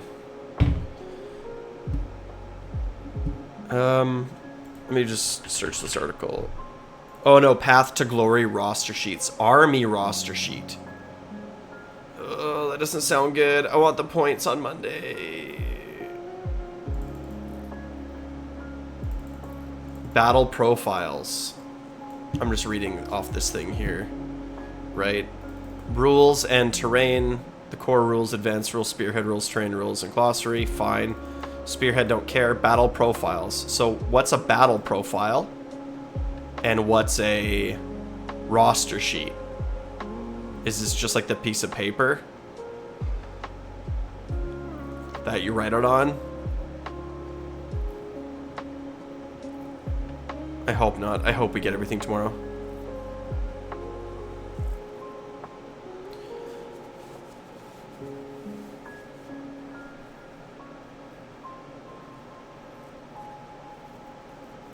So, just fingers crossed. Maybe I won't wake up at 6 a.m. Maybe I'll just like show up or whatever. When I just get up or whatever, like an hour and a half later.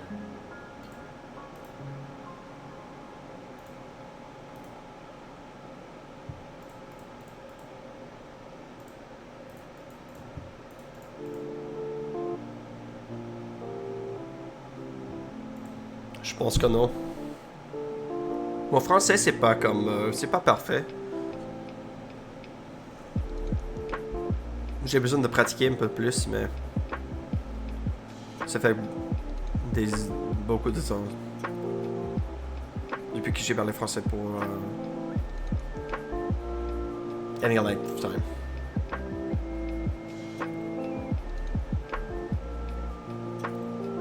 Yep, I'm good, but I'm not great. So, my French is fine. I think my French is really good considering I learned it and in a place that nobody speaks French. Right? Like, I speak French and nobody speaks French where I live. Nobody. There are no French-speaking people. Yeah, but you're learning English, right? It's different because it's like... all the TV and movies and internet, everything's in English. And so for you, you practice English all the time, right? Like, you practice English constantly, and I have to, like, I have to, like, try to practice French. My wife speaks French, too. It's her, like, third language? Fourth language? So, like, we speak French together sometimes when we don't want my daughter to understand what we're saying. So, but dude, seriously, what's a battle profile?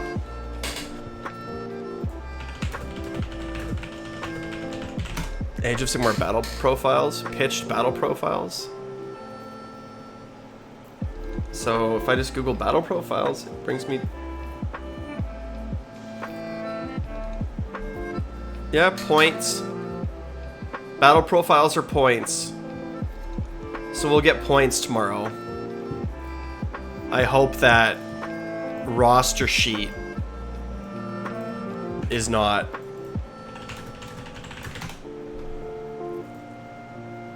Army roster sheet.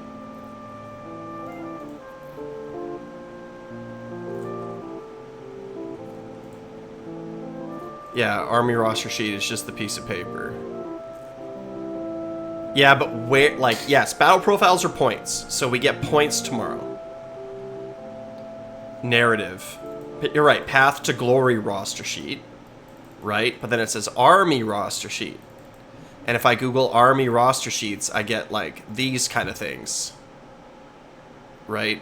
So it's like, okay, but I'm hoping that battle profile, which we know includes rules, also includes what heroes unlock what other units when you take them.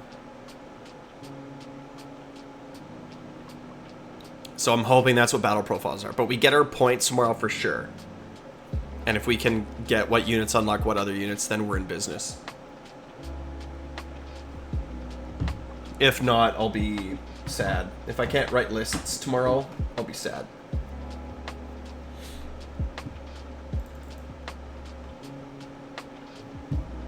Like, more sad than normal. Yeah, I think that we will have the complete destruction rules and building tools Friday and not before. But I hope I'm wrong. So you think we might get them as part of our faction pack? Is what you're saying? Where it's like what units unlock which other units is part of our faction packs? Could be. The points will be like, if I get points, whatever. We can learn a lot and think a lot about points. If we get points, then I can, over the course of the week, finish my math hammer. Because there's two things. So if I just pull up like Ironjawz, for example, right? Like I love to just sit down and break down all the things or whatever. Yeah, it's ridiculous. The brutes damage. It's ridiculous. Hello, thanks for the first time chat. Kosek. But if we get points, then I can kind of take, you know, like the math hammer, because I like to break it down by, like, damage per point. So 5 brutes, 7.83. How much damage per point is that? And then let's compare that to Ardboys. How much damage per point do Ardboys have? Right? Well, the thing is that you don't have to do those stats because I'm going to do those stats. I mean, we can all do them and see if our numbers come up the same, but I'm more than happy to share this information with all my friends. The only question I really have, too, is about momentum, because when I'm looking at doing my math, I need to know, like, for Gougers, for example, what buffs affect Gougers. Right? So it's like, you know, yeah, I'm gonna watch the YouTube video stats for Ironjawz and Cruelboys. Well, I think I'll probably do videos on each unit. Right? Patience. Who cares about Night Hunt? We're all green here. But yeah, like, damage per point is relevant. And then, like, what actually buffs companions. Like, I don't think, like no spells or prayers are going to affect companions unless they explicitly say so. But, like, do companions get +1 attacks during Ironjawz Wa? Right? Well, Ethereal is less strong now than it was before because Rend is reduced. So, like, brutes before, when they would deal, like, a ton of rend, like, they still do pretty good rend. Right? But Night Hunt looks scary. Probably looking like an S tier army. I'm curious what the FAQs can look like tomorrow as well. But I want to write lists so bad.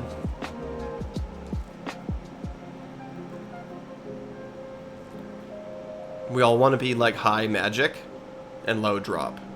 So I wonder what armies can pull that off. I wonder what armies can be, like, 4 or 5 casts and 2 drops. If any. That's what I'm super curious about, like, I want to know like what our average drops are. I think it's going to be 3, but it could be closer to 4. Like, is it better to be low, like, what armies is it better to be low drop but not have the units that you want? Maybe Cruelboys. I think Cruelboys really want to be low drop. I don't think Ironjawz care. Going, like, there's so much about this game that's going to be crazy and different. Maybe I'll get my first game in tomorrow night.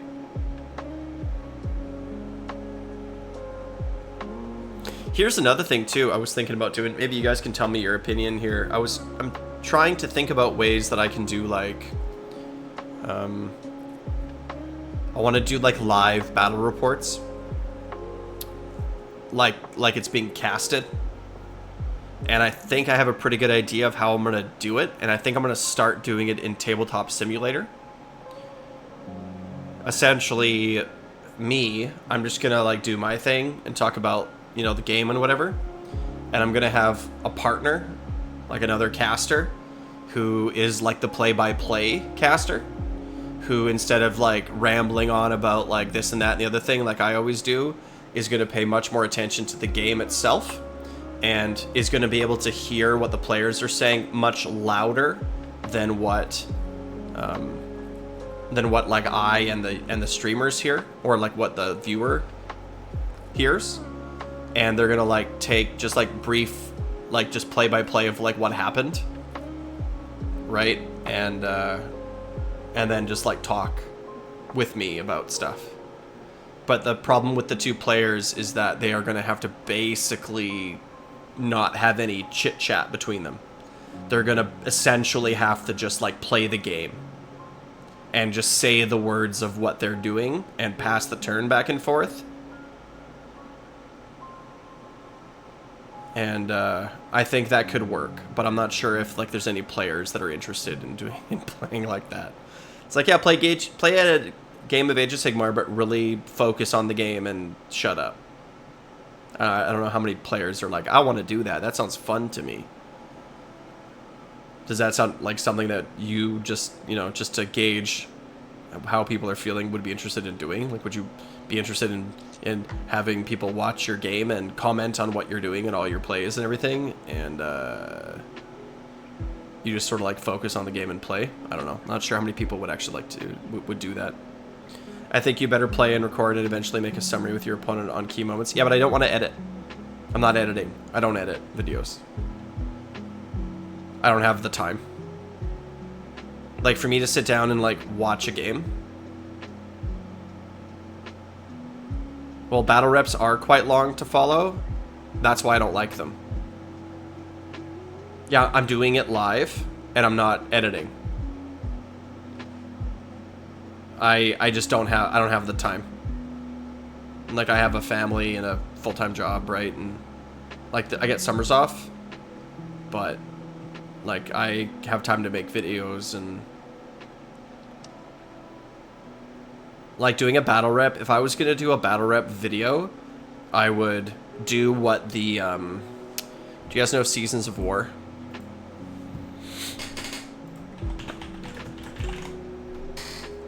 Seasons of War do a great job.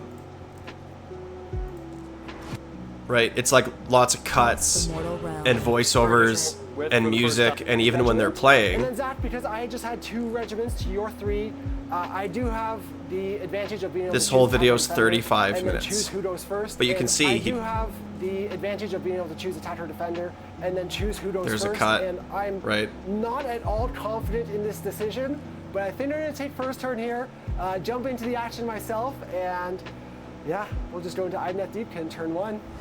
Another cut, right? Titles. Alright, so start of my turn, I am going to choose the order battle tactic. So they take a Reclaim the 4-hour realms. game and they turn it into a 35-minute video with lots of cuts.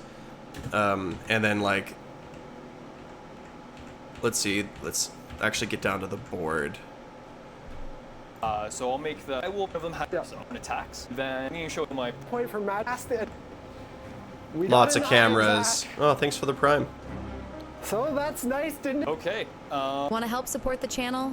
Toss Right. over a super chat. Voiceover commercials. Just eating a 3. But like the amount of like they play this game, and then I bet you it takes them at least that long to make the whole like to make the video. Right? Like they spend like 4 hours recording it and playing the game, and then 4 hours editing it to make the video. And they do a great job, right? 25,000 subscribers. This video was out 2 days ago. It has 11,000 views. If we go look at more of their videos, I'm sure that we'll see stuff. Well, I wouldn't say it's a full-time job. It depends on how many... If you wanted to do a video a day, definitely a full-time job. These guys do quite a bit of videos. It might be a full-time job for them. But like for me, like making content or whatever is just a hobby. Right? Like I was sitting in front of my computer literally talking to myself about the things I was reading, right? And I was like, why don't I just hit record? No one's talking about Cruel Boys. There's a niche I can fill. I'm doing this basically already. I like doing this kind of stuff just generally, right? But I know a French streamer that do real-time battle reports for 40k and is usually a 6-hour stream on TTS. Yeah. I don't like to play on TTS either, though. I don't like playing on TTS. I have like a really good community in town, right? Like I have a really healthy, full of lots of good, talented players that are good people and fun to play with, right? And like, so I'm like totally satiated with my gaming experiences, and playing with people in person is such a better time than playing in front of a computer. And on TTS too, like I like TTS, but I use it as a practice tool. So like Leonard or whatever, like me and Leonard will jump into TTS, I'm sure in 4th, and we'll talk about like deployment and first turns, you know, and everything. And it's going to be like, okay, like, well, what happens if I go first? And, you know, like we practice. Like what happens if you're going second and I'm going first and I get everything that I want goes off? Like every spell I cast happens and every buff I do works. What does that look like for you as the Cruel Boys player going second? And then we flip, right? And then it's like, well, what happens if I go first and everything that I want happens? How does your list feel about this, right? Oh, let me swap armies. Let's swap maps. Like, let's see what this looks like. Let's talk about deployment, right? Let's talk about lists. Like, that's what I like TTS for. Like, my wife also plays Age of Sigmar, like, casually. So, you know, I don't even know what primes do. Like, I don't even know what this is. But I like it.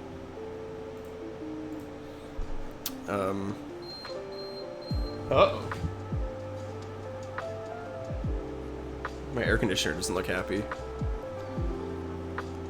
A couple more minutes here. I'm gonna bounce. I should probably go pay my wife attention. She first time chat. Thanks for the first time chat. She plays primarily Stormcast Eternals. That's what she played in 3rd. But in 4th edition, I'm gonna basically make her play Ironjawz. I'm gonna force her into Ironjawz. At least for the first like half a dozen games that we play, just so I can like see Ironjawz in action, right? I want to like build lists for Ironjawz, make her put Ironjawz lists on the table and see what happens when they move around and do stuff.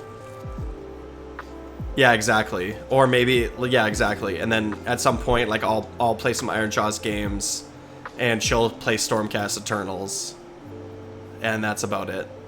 That's all that she'll play. She'll play Ironjawz. She likes just like a really straightforward, like, I'm gonna punch you in the face strategy, and Stormcast are pretty good at that. Like, they don't have a lot of like combos between their units. It's pretty much like, yeah, hit me, woman, exactly. It's pretty like Stormcast is like drop your things on the battlefield.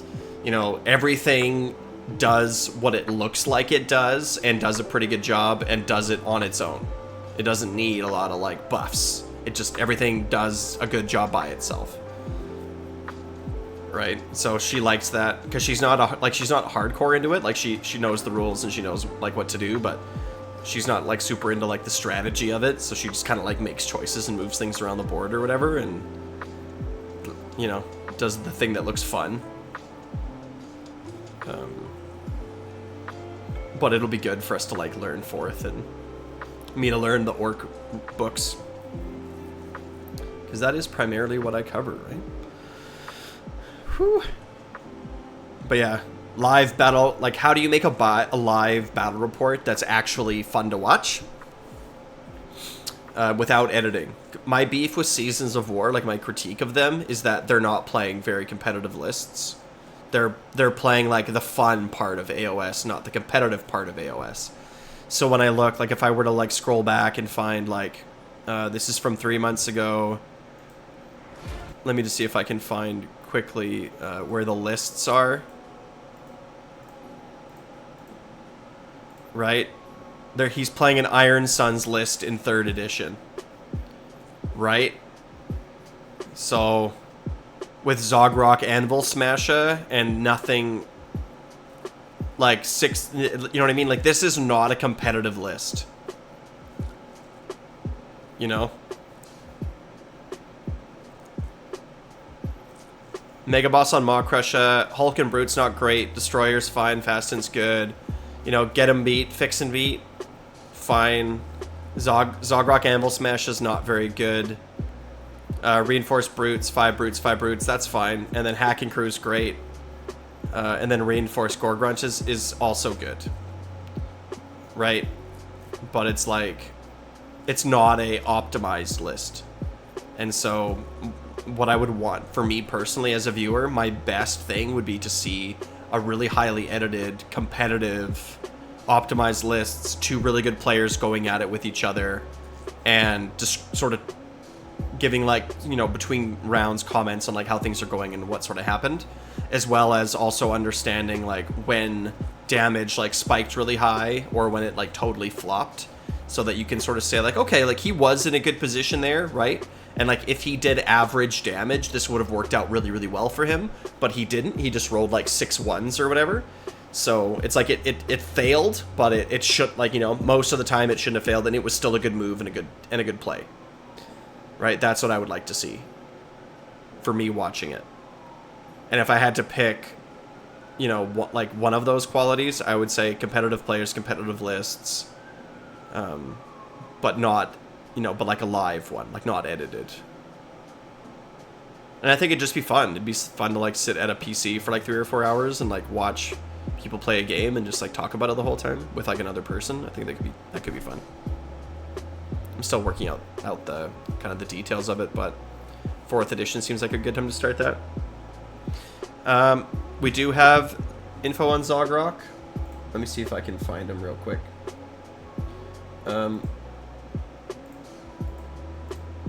He's not good. I don't think. I think you're gonna see Weird Knob, War Chanters, Big Pigs, Mega Bosses, Brutes, Ardboys, Ragers, but I don't think you'll see a lot of Gruntas. You won't see the Ardboy boss. What? I'm looking at it right in front of me. What do you mean it's no longer available? I can literally see it. Okay, well, whatever. Let's do this a different way then, I suppose. And then I'm going to take off after I check this out. Oof, too small.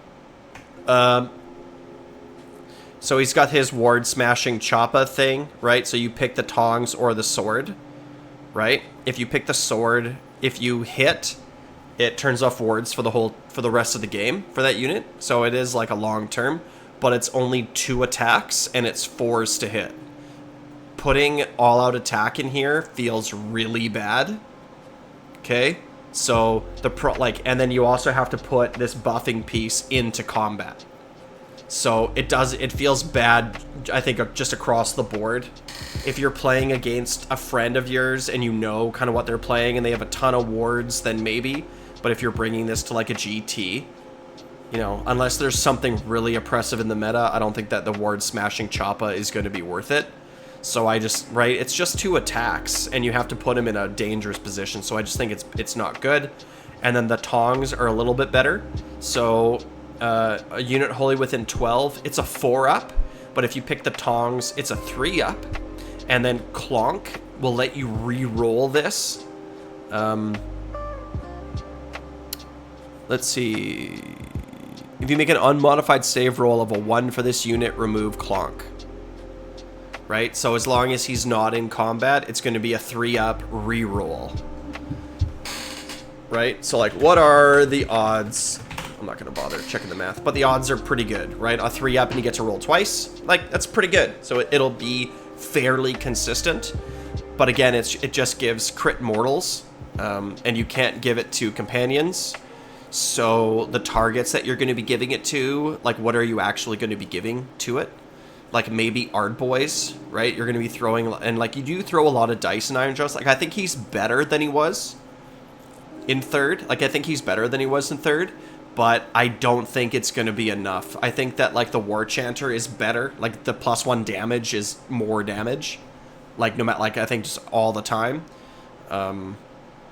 So, like, and, like, the Mega Boss, like, giving more and more attacks to brutes, I think is better. So I just think that, like, he's better than he was in 3rd, but I think he's down low enough in the hierarchy of value that I just don't think we'll see him. Guess we can't crit mortal and 2 hit a unit. Right, well, I don't know. Probably not. Like you're saying, like, Bcalm lads stacked with Gruntatongs. Right, probably not. You probably pick one or the other. Someone made a point that it is one of the only ways that Ironjawz can get access to mortal wounds. So if you're up, if there's, like, you know, if Night Haunt is really oppressive and you need to find a way to deal mortals, if, you know, like, there is going to be, like, play for him, but depending on his points too, because he is a more reliable buff, and so maybe that is going to have a lot of value, right? It's like, well, he can give crit mortals, and then, you know, fairly reliably, and that means that your War Chanter and your Weird Knob can, like, have more utility. Like, they can, you know, like, the Weird Knob can cast an Endless spell instead. Only way to smash ward saves too. Yeah, but it's not a good way to smash ward saves. Right? Like you're right, it is. So, he'll be niche in that regard. So if there's something in your meta that really needs to have its ward removed, or you know, but then you're not taking the Gruntatongs, right? Now it's a 4-up that you get to reroll, and now the math is different. Now it's a 75% chance instead of, like, a much higher chance than that. So, it's tough. It's tough to decide what to do.